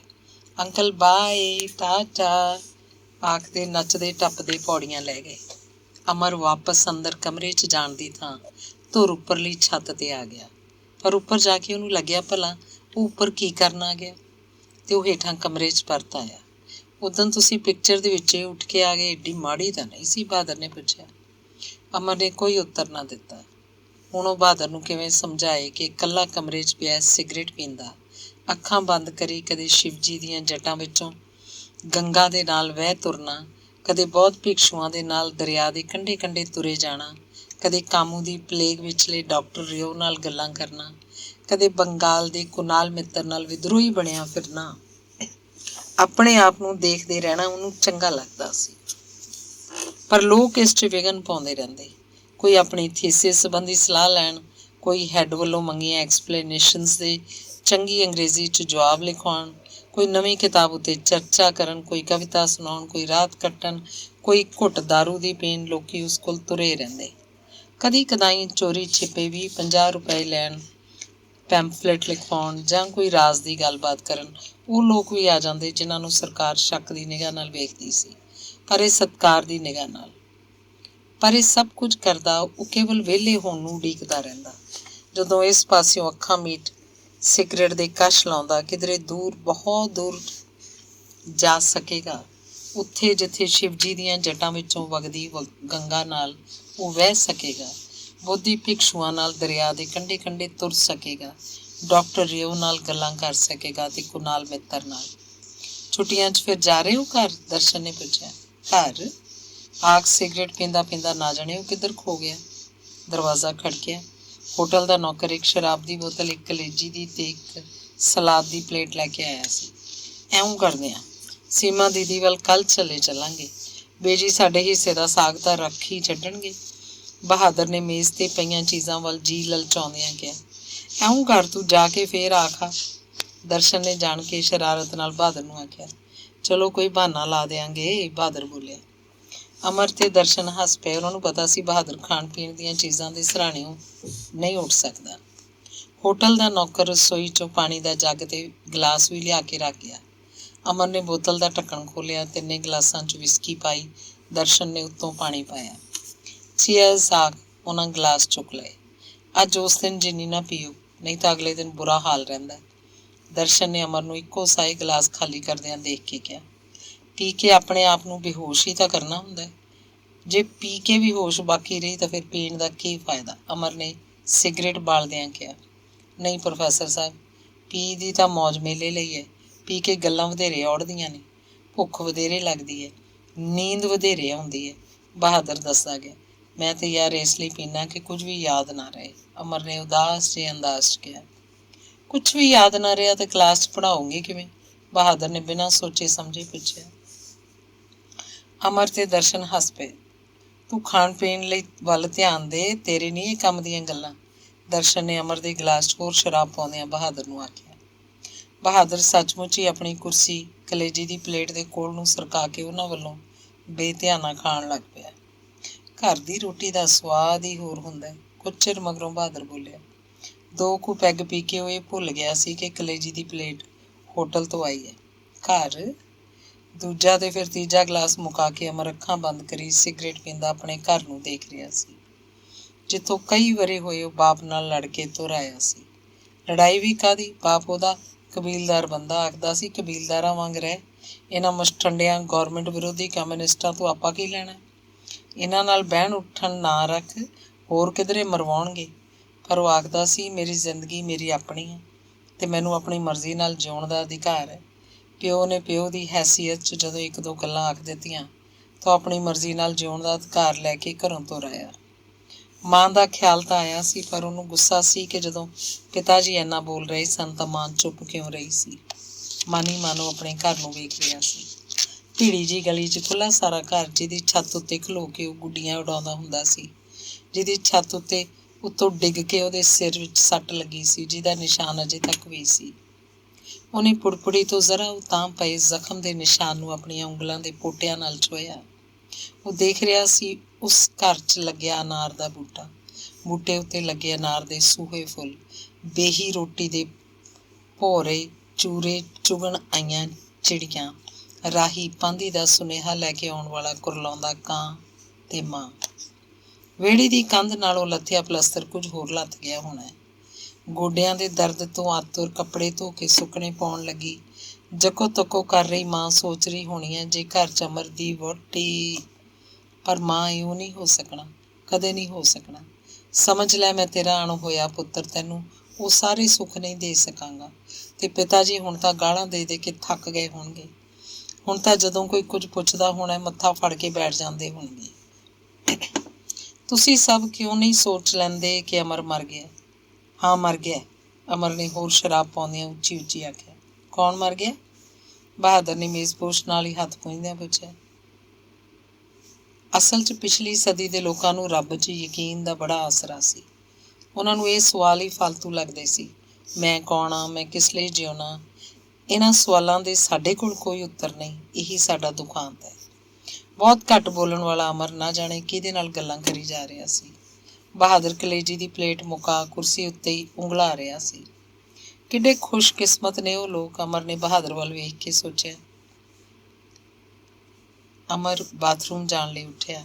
ਸੀਮਾ ਦੀਦੀ ਦੇ ਰੋਟੀ ਖਾਣ ਜਾਣਾ? ਗਿਲਾਸ ਡਿੱਗ ਕੇ ਟੁੱਟਣ ਦੇ ਖੜਾਕ ਨਾਲ ਜਾਗਿਆ ਬਹਾਦਰ ਉਬੜਵਾਏ ਬੋਲਿਆ। ਕਿਸੇ ਨੇ ਕੋਈ ਉੱਤਰ ਨਾ ਦਿੱਤਾ। ਬਾਥਰੂਮ ਹੋ ਕੇ ਅਮਰ ਵੀ ਉੱਪਰ ਦਰਸ਼ਨ ਕੋਲ ਆ ਗਿਆ। ਕੀ ਗੱਲ ਦਰਸ਼ਨ? ਉਹਨੇ ਦਰਸ਼ਨ ਨੂੰ ਹਨੇਰੇ 'ਚ ਚੁੱਪਚਾਪ ਖੜੋਤਾ ਦੇਖ ਕੇ ਪੁੱਛਿਆ। ਮੈਡਮ ਸੀਮਾ ਨੇ ਇੱਕ ਆਦਿਵਾਸੀ ਔਰਤ ਦੀ ਬਹੁਤ ਸੋਹਣੀ ਤਸਵੀਰ ਬਣਾਈ। ਦਰਸ਼ਨ ਨੇ ਗੱਲ ਬਦਲਣ ਲਈ ਸੀਮਾ ਦੀ ਤਸਵੀਰ ਦੀ ਗੱਲ ਕੀਤੀ। ਦੇਖਣ ਨੂੰ ਤਾਂ ਲੱਗਦੀ ਨਹੀਂ ਆਰਟਿਸਟ, ਪਰ ਕਈ ਆਰਟਿਸਟ ਹੁੰਦੇ ਨਹੀਂ ਪਰ ਲੱਗਦੇ ਹੁੰਦੇ ਨੇ। ਇਸ ਨਾਲੋਂ ਇਹ ਗੱਲ ਸਗੋਂ ਚੰਗੀ ਹੈ ਕਿ ਅਗਲਾ ਹੋਵੇ ਤਾਂ ਸਹੀ ਪਰ ਲੱਗੇ ਨਾ। ਦਿੱਲੀ ਤੋਂ ਇੱਕ ਆਰਟ ਕ੍ਰਿਟਿਕ ਕੁਝ ਦਿਨ ਹੋਏ ਕਿਸੇ ਮੈਗਜ਼ੀਨ ਲਈ ਉਹਦੀ ਇੰਟਰਵਿਊ ਲੈਣ ਆਇਆ। ਮਜ਼ਾਕ ਨਾਲ ਆਖ ਰਿਹਾ ਸੀ ਕਿ ਤੁਸੀਂ ਆਪਣੀਆਂ ਤਸਵੀਰਾਂ ਕਿਸ ਕੋਲੋਂ ਬਣਾਉਂਦੇ ਹੋ? ਛੱਡ ਕੁੜੀਆਂ ਦੀਆਂ ਗੱਲਾਂ, ਚੱਲ ਕੇ ਘੁੱਟ-ਘੁੱਟ ਹੋਰ ਪੀਏ।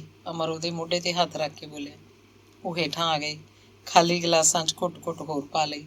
ਤੂੰ ਅੱਜ ਪਰੇਸ਼ਾਨ ਜਿਹਾ ਕਿਸ ਗੱਲੋਂ ਹੈ? ਅਮਰ ਨੇ ਦਰਸ਼ਨ ਵੱਲ ਧਿਆਨ ਨਾਲ ਦੇਖ ਕੇ ਪੁੱਛਿਆ। ਘਰ ਦੇ ਵਿਆਹ ਲਈ ਬੜਾ ਤੰਗ ਕਰ ਰਹੇ ਨੇ, ਪਰ ਮੈਂ ਕਹਿੰਦਾ ਜ਼ਿੰਦਗੀ 'ਚ ਵਿਆਹ ਤੋਂ ਬਿਨਾਂ ਹੋਰ ਵੀ ਬੜਾ ਕੁਝ ਕਰਨ ਵਾਲਾ ਹੁੰਦਾ ਹੈ। ਤੁਹਾਡੇ ਵਿਆਹ ਬਾਰੇ ਕੀ ਵਿਚਾਰ ਨੇ? ਵਾਹ, ਤੂੰ ਸਮਝਦਾ ਤੇਰੀ ਥਾਂ ਮੈਂ ਕਰਵਾ ਲਵਾਂ ਵਿਆਹ? ਅਮਰ ਨੇ ਹੱਸ ਕੇ ਆਖਿਆ। ਬਹਾਦਰ ਦਾ ਹੱਥ ਕੁਰਸੀ ਦੀ ਬਾਂਹ ਤੋਂ ਆਪੇ ਸਰਕ ਕੇ ਹੇਠਾਂ ਡਿੱਗ ਪਿਆ ਤੇ ਉਹ ਜਾਗ ਪਿਆ। ਅੱਧੀ ਪਚੱਧੀ ਗੱਲ ਉਹਨੇ ਵੀ ਸੁਣ ਲਈ ਤੇ ਅੱਖਾਂ ਉਘੇੜ ਕੇ ਬੋਲਿਆ, ਆਪਣਾ ਨਹੀਂ ਤਾਂ ਮੇਰਾ ਹੀ ਕਰਵਾ ਦਿਓ। ਅਮਰ ਤੇ ਦਰਸ਼ਨ ਹੱਸ ਪਏ। ਅੰਗ ਤੀਸਰਾ।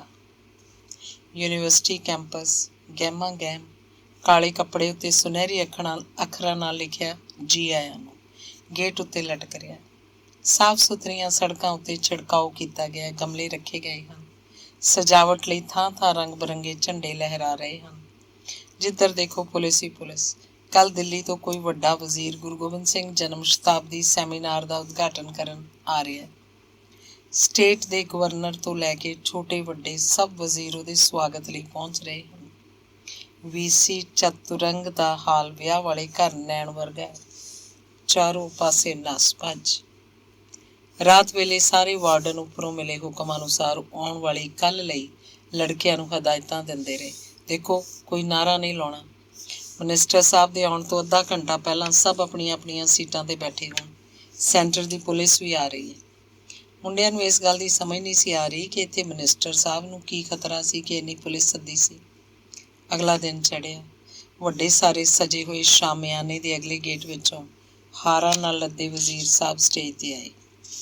ਆਦੇਸ਼ ਅਨੁਸਾਰ ਪੰਡਾਲ ਵਿਚਲੇ ਸਭ ਲੋਕ ਉੱਠ ਖੜ੍ਹੇ ਹੋਏ। ਵਜ਼ੀਰ ਸਾਹਿਬ ਨੇ ਨਿਮਰਤਾ ਪੂਰਵਕ ਹੱਥ ਜੋੜੇ ਤੇ ਸੁਨਹਿਰੀ ਕੁਰਸੀ 'ਤੇ ਜਾ ਬਿਰਾਜਮਾਨ ਹੋਏ। ਆਲੇ ਦੁਆਲੇ ਹੋਰ ਨਿੱਕੇ ਮੋਟੇ ਵਜ਼ੀਰ ਬੈਠ ਗਏ। ਵੀਸੀ ਚਤੁਰੰਗ ਨੇ ਉੱਠ ਕੇ ਸਵਾਗਤ ਕੀਤਾ ਤੇ ਦੱਸਿਆ, ਇਸ ਯੂਨੀਵਰਸਿਟੀ ਦੇ ਧੰਨ ਭਾਗ ਨੇ। ਵਜ਼ੀਰ ਸਾਹਿਬ ਨੇ ਸੈਮੀਨਾਰ ਦਾ ਉਦਘਾਟਨ ਕਰਦਿਆਂ ਗੁਰੂ ਗੋਬਿੰਦ ਸਿੰਘ ਜੀ ਨੂੰ ਸ਼ਰਧਾਂਜਲੀ ਭੇਂਟ ਕੀਤੀ ਤੇ ਆਖਿਆ ਕਿ ਸਾਨੂੰ ਉਹਨਾਂ ਦੇ ਪਾਏ ਪੂਰਨਿਆਂ 'ਤੇ ਚੱਲਣਾ ਚਾਹੀਦਾ, ਜਿਸ ਕਰਕੇ ਊਚ ਨੀਚ, ਅਮੀਰ ਗਰੀਬ, ਜਾਤ ਪਾਤ ਸਭ ਭੇਦਭਾਵ ਮਿਟ ਜਾਣੇ ਚਾਹੀਦੇ ਹਨ। ਤੇ ਸਿਰਫ ਮੂੰਹ ਜ਼ਬਾਨੀ ਨਹੀਂ, ਪਿੱਛੋਂ ਦੱਬਵੀਂ ਆਵਾਜ਼ 'ਚ ਕਿਸੇ ਵਿਦਿਆਰਥੀ ਨੇ ਕਿਹਾ। ਨੇੜੇ ਹੀ ਖੜੋਤੇ ਸਿਪਾਹੀ ਨੇ ਆ ਕੇ ਉਹਨੂੰ ਗਲਮੇ ਤੋਂ ਫੜ ਕੇ ਖੜਾ ਕਰ ਲਿਆ। ਨਾਲ ਬੈਠੇ 2-4 ਵਿਦਿਆਰਥੀ ਉੱਠ ਖੜ੍ਹੇ ਹੋਏ ਤੇ ਸਿਪਾਹੀ ਨੂੰ ਘੁਰਕ ਕੇ ਪਏ। ਸਿਪਾਹੀ ਦੀ ਮਦਦ ਲਈ ਹੋਰ ਸਿਪਾਹੀ ਆ ਗਏ ਤੇ ਉਹਨਾਂ ਮੁੰਡਿਆਂ ਨੂੰ ਡੰਡਿਆਂ ਨਾਲ ਹੱਕ ਕੇ ਪੰਡਾਲ ਤੋਂ ਬਾਹਰ ਕੱਢਣ ਲੱਗੇ। ਪੰਡਾਲ 'ਚ ਰੌਲਾ ਪੈ ਗਿਆ। ਵਿਦਿਆਰਥੀ ਏਕਤਾ ਜ਼ਿੰਦਾਬਾਦ ਦਾ ਕਿਸੇ ਨੇ ਨਾਅਰਾ ਲਾ ਦਿੱਤਾ। ਥਾਂ ਥਾਂ ਤੋਂ ਨਾਅਰੇ ਲੱਗੇ। ਪੁਲਿਸ ਨੇ ਡੰਡੇ ਬਣਾਉਣੇ ਸ਼ੁਰੂ ਕਰਤੇ। ਡੰਡੇ ਖਾਂਦੇ, ਡੰਡੇ ਬੋਚਦੇ, ਡੰਡੇ ਖੋਹਦੇ ਵਿਦਿਆਰਥੀ ਵਜ਼ੀਰ ਸਾਹਿਬ ਮੁਰਦਾਬਾਦ ਵੀ ਆਖਣ ਲੱਗ ਪਏ। ਬਹੁਤ ਸਾਰੇ ਵਿਦਿਆਰਥੀਆਂ ਦੇ ਸੱਟਾਂ ਵੱਜੀਆਂ। ਉਹ ਪੰਡਾਲ ਛੱਡ ਕੇ ਦੌੜ ਪਏ, ਪਰ ਜਦੋਂ ਕਿਸੇ ਨੂੰ ਪੁਲਿਸ ਦੇ ਕਾਬੂ ਆਇਆ ਦੇਖਦੇ ਤਾਂ ਮੁੜ ਕੇ ਝਪਟ ਪਏ ਤੇ ਉਹ ਆਪਣੀਆਂ ਟੁੱਟੀਆਂ ਭੱਜੀਆਂ ਟੰਗਾਂ ਬਾਹਾਂ ਵਾਲਿਆਂ ਨੂੰ ਵੀ ਕੱਢ ਕੇ ਲੈ ਗਏ। ਵਜ਼ੀਰ ਸਾਹਿਬ ਗੈਰ ਗੰਭੀਰ ਸ਼ਾਂਤ ਚਿੱਤ ਉਸੇ ਤਰ੍ਹਾਂ ਆਪਣਾ ਭਾਸ਼ਣ ਪੜ੍ਹਦੇ ਰਹੇ ਤੇ ਦੱਸਦੇ ਰਹੇ ਕਿਵੇਂ ਗੁਰੂ ਗੋਬਿੰਦ ਸਿੰਘ ਜੀ ਜ਼ੁਲਮ ਤੇ ਤਸ਼ੱਦਦ ਦੇ ਜਵਾਬ ਵਿੱਚ ਲੜੇ ਤੇ ਆਪਣਾ ਸਰਬੰਸ ਕੁਰਬਾਨ ਕਰ ਦਿੱਤਾ। ਲੋਕ ਵਜ਼ੀਰ ਸਾਹਿਬ ਦੇ ਭਾਸ਼ਣ ਦੀ ਤਾਰੀਫ 'ਚ ਤਾੜੀਆਂ ਮਾਰ ਰਹੇ ਸਨ। ਵੀਸੀ ਸਾਹਿਬ ਬਹੁਤ ਫਿਕਰਮੰਦ ਨਜ਼ਰ ਆ ਰਹੇ ਸਨ। ਤਕੜੇ ਪੁਲਿਸ ਦੇ ਪਹਿਰੇ 'ਚ ਵਜ਼ੀਰ ਸਾਹਿਬ ਗੈਸਟ ਹਾਊਸ ਚਾਹ ਪੀਣ ਗਏ ਤੇ ਉੱਥੋਂ ਹੀ ਅੱਧੇ ਘੰਟੇ ਮਗਰੋਂ ਦਿੱਲੀ ਨੂੰ ਪਰਤ ਗਏ। ਵੀਸੀ ਸਾਹਿਬ ਕਾਰ ਦਾ ਬੂਹਾ ਬੰਦ ਕਰਨ ਤੱਕ ਉਹਨਾਂ ਤੋਂ ਮਾਫੀਆਂ ਮੰਗਦੇ ਰਹੇ ਤੇ ਆਖਦੇ ਰਹੇ, ਮੈਂ ਜ਼ਰੂਰ ਪਤਾ ਕਰਾਂਗਾ ਇਸ ਸ਼ਰਾਰਤ ਦੇ ਪਿੱਛੇ ਕਿਸ ਪਾਰਟੀ ਦਾ ਹੱਥ ਹੈ, ਜਨ ਸੰਘ, ਅਕਾਲੀ ਜਾਂ ਕਮਿਊਨਿਸਟ। ਵਜ਼ੀਰ ਸਾਹਿਬ ਦੇ ਜਾਣ ਦੀ ਦੇਰ ਸੀ ਕਿ ਵੀਸੀ ਚਤੁਰੰਗ ਸਾਹਿਬ ਦੇ ਚਿਹਰੇ ਤੋਂ ਮੁਸਕਰਾਹਟ ਗਾਇਬ ਹੋ ਗਈ। ਉਹਨਾਂ ਨੇ ਸਭ ਪ੍ਰੋਫੈਸਰਾਂ ਦੀ ਐਮਰਜੈਂਸੀ ਮੀਟਿੰਗ ਬੁਲਾ ਕੇ ਸਾਰਿਆਂ ਨੂੰ ਝਾੜਿਆ ਕਿ ਤੁਸੀਂ ਵਿਦਿਆਰਥੀਆਂ ਨੂੰ ਇਹ ਪੜ੍ਹਾਉਂਦੇ ਹੋ, ਇਹ ਸਮਝਾਉਂਦੇ ਹੋ। ਸਾਰੀ ਪੁੱਛ ਪੜਤਾਲ ਮਗਰੋਂ ਸਲਾਹਾਂ ਹੋਣ ਲੱਗੀਆਂ ਕਿ ਕਿਹਨਾਂ ਲੜਕਿਆਂ ਨੂੰ ਪੁਲਿਸ ਦੇ ਹਵਾਲੇ ਕੀਤਾ ਜਾਏ, ਕਿਹਨਾਂ ਨੂੰ ਯੂਨੀਵਰਸਿਟੀ ਵਿੱਚੋਂ ਕੱਢਿਆ ਜਾਏ, ਕਿਹਨਾਂ ਦੇ ਨਾਮ ਕੱਟ ਦਿੱਤੇ ਜਾਣ ਤੇ ਕਿਹੜੇ ਜੁਰਮਾਨਾ ਕਰਕੇ ਛੱਡ ਦਿੱਤੇ ਜਾਣ। ਹਾਂ ਜੀ, ਕੋਈ ਰਿਆਇਤ ਨਹੀਂ ਹੋਣੀ ਚਾਹੀਦੀ, ਵੱਧ ਤੋਂ ਵੱਧ ਸਜ਼ਾ ਮਿਲਣੀ ਚਾਹੀਦੀ ਹੈ। ਇਹ ਵਜ਼ੀਰ ਸਾਹਿਬ ਦਾ ਅਨਾਦਰ ਹੀ ਨਹੀਂ, ਸਗੋਂ ਗੁਰੂ ਸਾਹਿਬ ਦਾ ਵੀ ਅਨਾਦਰ ਹੈ, ਡੀਨ ਨੇ ਕਿਹਾ। ਜ਼ਰੂਰ ਇਹਦੇ ਪਿੱਛੇ ਕੁਝ ਹੋਰ ਲੋਕਾਂ ਦਾ ਹੱਥ ਹੈ ਜੀ। ਨਹੀਂ, ਵਿਦਿਆਰਥੀ ਨਹੀਂ ਐਡਾ ਹੌਸਲਾ ਕਰ ਸਕਦੇ। ਫਿਰ ਇੰਨੀ ਪੁਲਿਸ ਦੇ ਹੁੰਦਿਆਂ ਪ੍ਰੋਫੈਸਰ ਜਵਾਰ ਸਿੰਘ ਬੋਲਿਆ। ਹਾਂਜੀ, ਇਸ ਵਿੱਚ ਯੂਨੀਵਰਸਿਟੀ ਦੀ ਬੇਇੱਜ਼ਤੀ ਹੈ, ਲੋਕ ਕੀ ਸੋਚਣਗੇ। ਦੇਖੋ ਨਾ, ਮਿਨਿਸਟਰ ਸਾਹਿਬ ਨਾਰਾਜ਼ ਹੋ ਕੇ ਯੂਨੀਵਰਸਿਟੀ ਦੀ ਗ੍ਰਾਂਟ ਵੀ ਤਾਂ ਘਟਾ ਸਕਦੇ ਨੇ। ਇਹਨਾਂ ਬਦਤਮੀਜ਼ਾਂ ਨੂੰ ਸਬਕ ਸਿਖਾਓ ਜੀ। ਆਦ ਜਿੰਨੇ ਮੂੰਹ ਉਨੀਆਂ ਗੱਲਾਂ ਹੋਣ ਲੱਗੀਆਂ। वीसी चतुरंग साहब ਨੂੰ ਬੜਾ ਗੁੱਸਾ ਸੀ। ਉਹਨਾਂ ਦੀ ਸਭ ਕੀਤੀ ਕਤਰੀ ਤੇ ਪਾਣੀ ਫਿਰ ਗਿਆ ਸੀ। ਆਖਰ ਲਿਸਟ ਬਣਾਈ ਗਈ ਕਿਹਨੂੰ ਕੀ ਸਜ਼ਾ ਮਿਲੇ। ਇਹ ਠੀਕ ਹੈ ਨਾ? वीसी ਚਤੁਰੰਗ ਸਾਹਿਬ ਦੇ ਲਿਸਟ ਹਵਾ 'ਚ ਹਿਲਾਉਂਦਿਆਂ ਕਿਹਾ। ਅਮਰ ਕੁਝ ਕਹਿੰਦਾ ਕਹਿੰਦਾ ਰੁਕ ਗਿਆ। ਉਹ ਬੇਚੈਨ ਜਿਹਾ ਹੋ ਕੇ ਇੱਧਰ ਉੱਧਰ ਝਾਕਿਆ। ਸਭ ਲੋਕ वीसी ਚਤੁਰੰਗ ਸਾਹਿਬ ਵੱਲ ਵੇਖ ਰਹੇ ਸੀ। ਨਹੀਂ, ਇਹ ਠੀਕ ਨਹੀਂ, ਸੀਮਾ ਨੇ ਖੜੀ ਹੁੰਦਿਆਂ ਸਿਰ ਫੇਰਦਿਆਂ ਕਿਹਾ। वीसी ਚਤੁਰੰਗ ਸਾਹਿਬ ਦੇ ਮੱਥੇ 'ਤੇ ਤਿਉੜੀਆਂ ਪੈ ਗਈਆਂ। ਕਈ ਪ੍ਰੋਫੈਸਰ ਹੈਰਾਨੀ ਨਾਲ ਸੀਮਾ ਵੱਲ ਝਾਕੇ। ਕੀ ਗੱਲ? वीसी ਚਤੁਰੰਗ ਸਾਹਿਬ ਨੇ ਰੋਬ ਨਾਲ ਪੁੱਛਿਆ। ਇਸ ਸਜ਼ਾ ਦਾ ਮਤਲਬ ਹੈ ਉਹਨਾਂ ਦੇ ਕੈਰੀਅਰ ਤਬਾਹ ਕਰਨਾ ਤੇ ਕ੍ਰਿਮੀਨਲਸ ਬਣਾਉਣਾ, ਸੀਮਾ ਨੇ ਸ਼ਿਕਵੇ ਨਾਲ ਆਖਿਆ। ਪਰ ਕੀ ਮਨੁੱਖ ਅਸੂਲਾਂ ਨਾਲੋਂ ਕੀਮਤੀ ਨਹੀਂ ਹੁੰਦਾ? ਇਹ ਗੁਰੂ ਗ੍ਰੰਥ ਸਾਹਿਬ ਦਾ ਫੰਕਸ਼ਨ ਸੀ, ਵਿੱਚੋਂ ਕਿਸੇ ਨੇ ਕਿਹਾ। ਕਿਹੜੇ ਅਸੂਲਾਂ ਦੀ ਗੱਲ ਕਰਦੇ ਹੋ? ਕੌਣ ਸੀ ਉਹ ਗੁਰੂ? ਕਿਹਨਾਂ ਦਾ ਸੀ ਉਹ? ਸੀਮਾ ਨੇ ਰੋਹ ਨਾਲ ਕਿਹਾ। ਮੈਂ ਆਖਦਾ ਨਹੀਂ ਸੀ ਕਿ ਇਹਦੇ ਪਿੱਛੇ ਕਮਿਊਨਿਸਟ ਪ੍ਰੋਫੈਸਰਾਂ ਦਾ ਹੱਥ ਹੈ।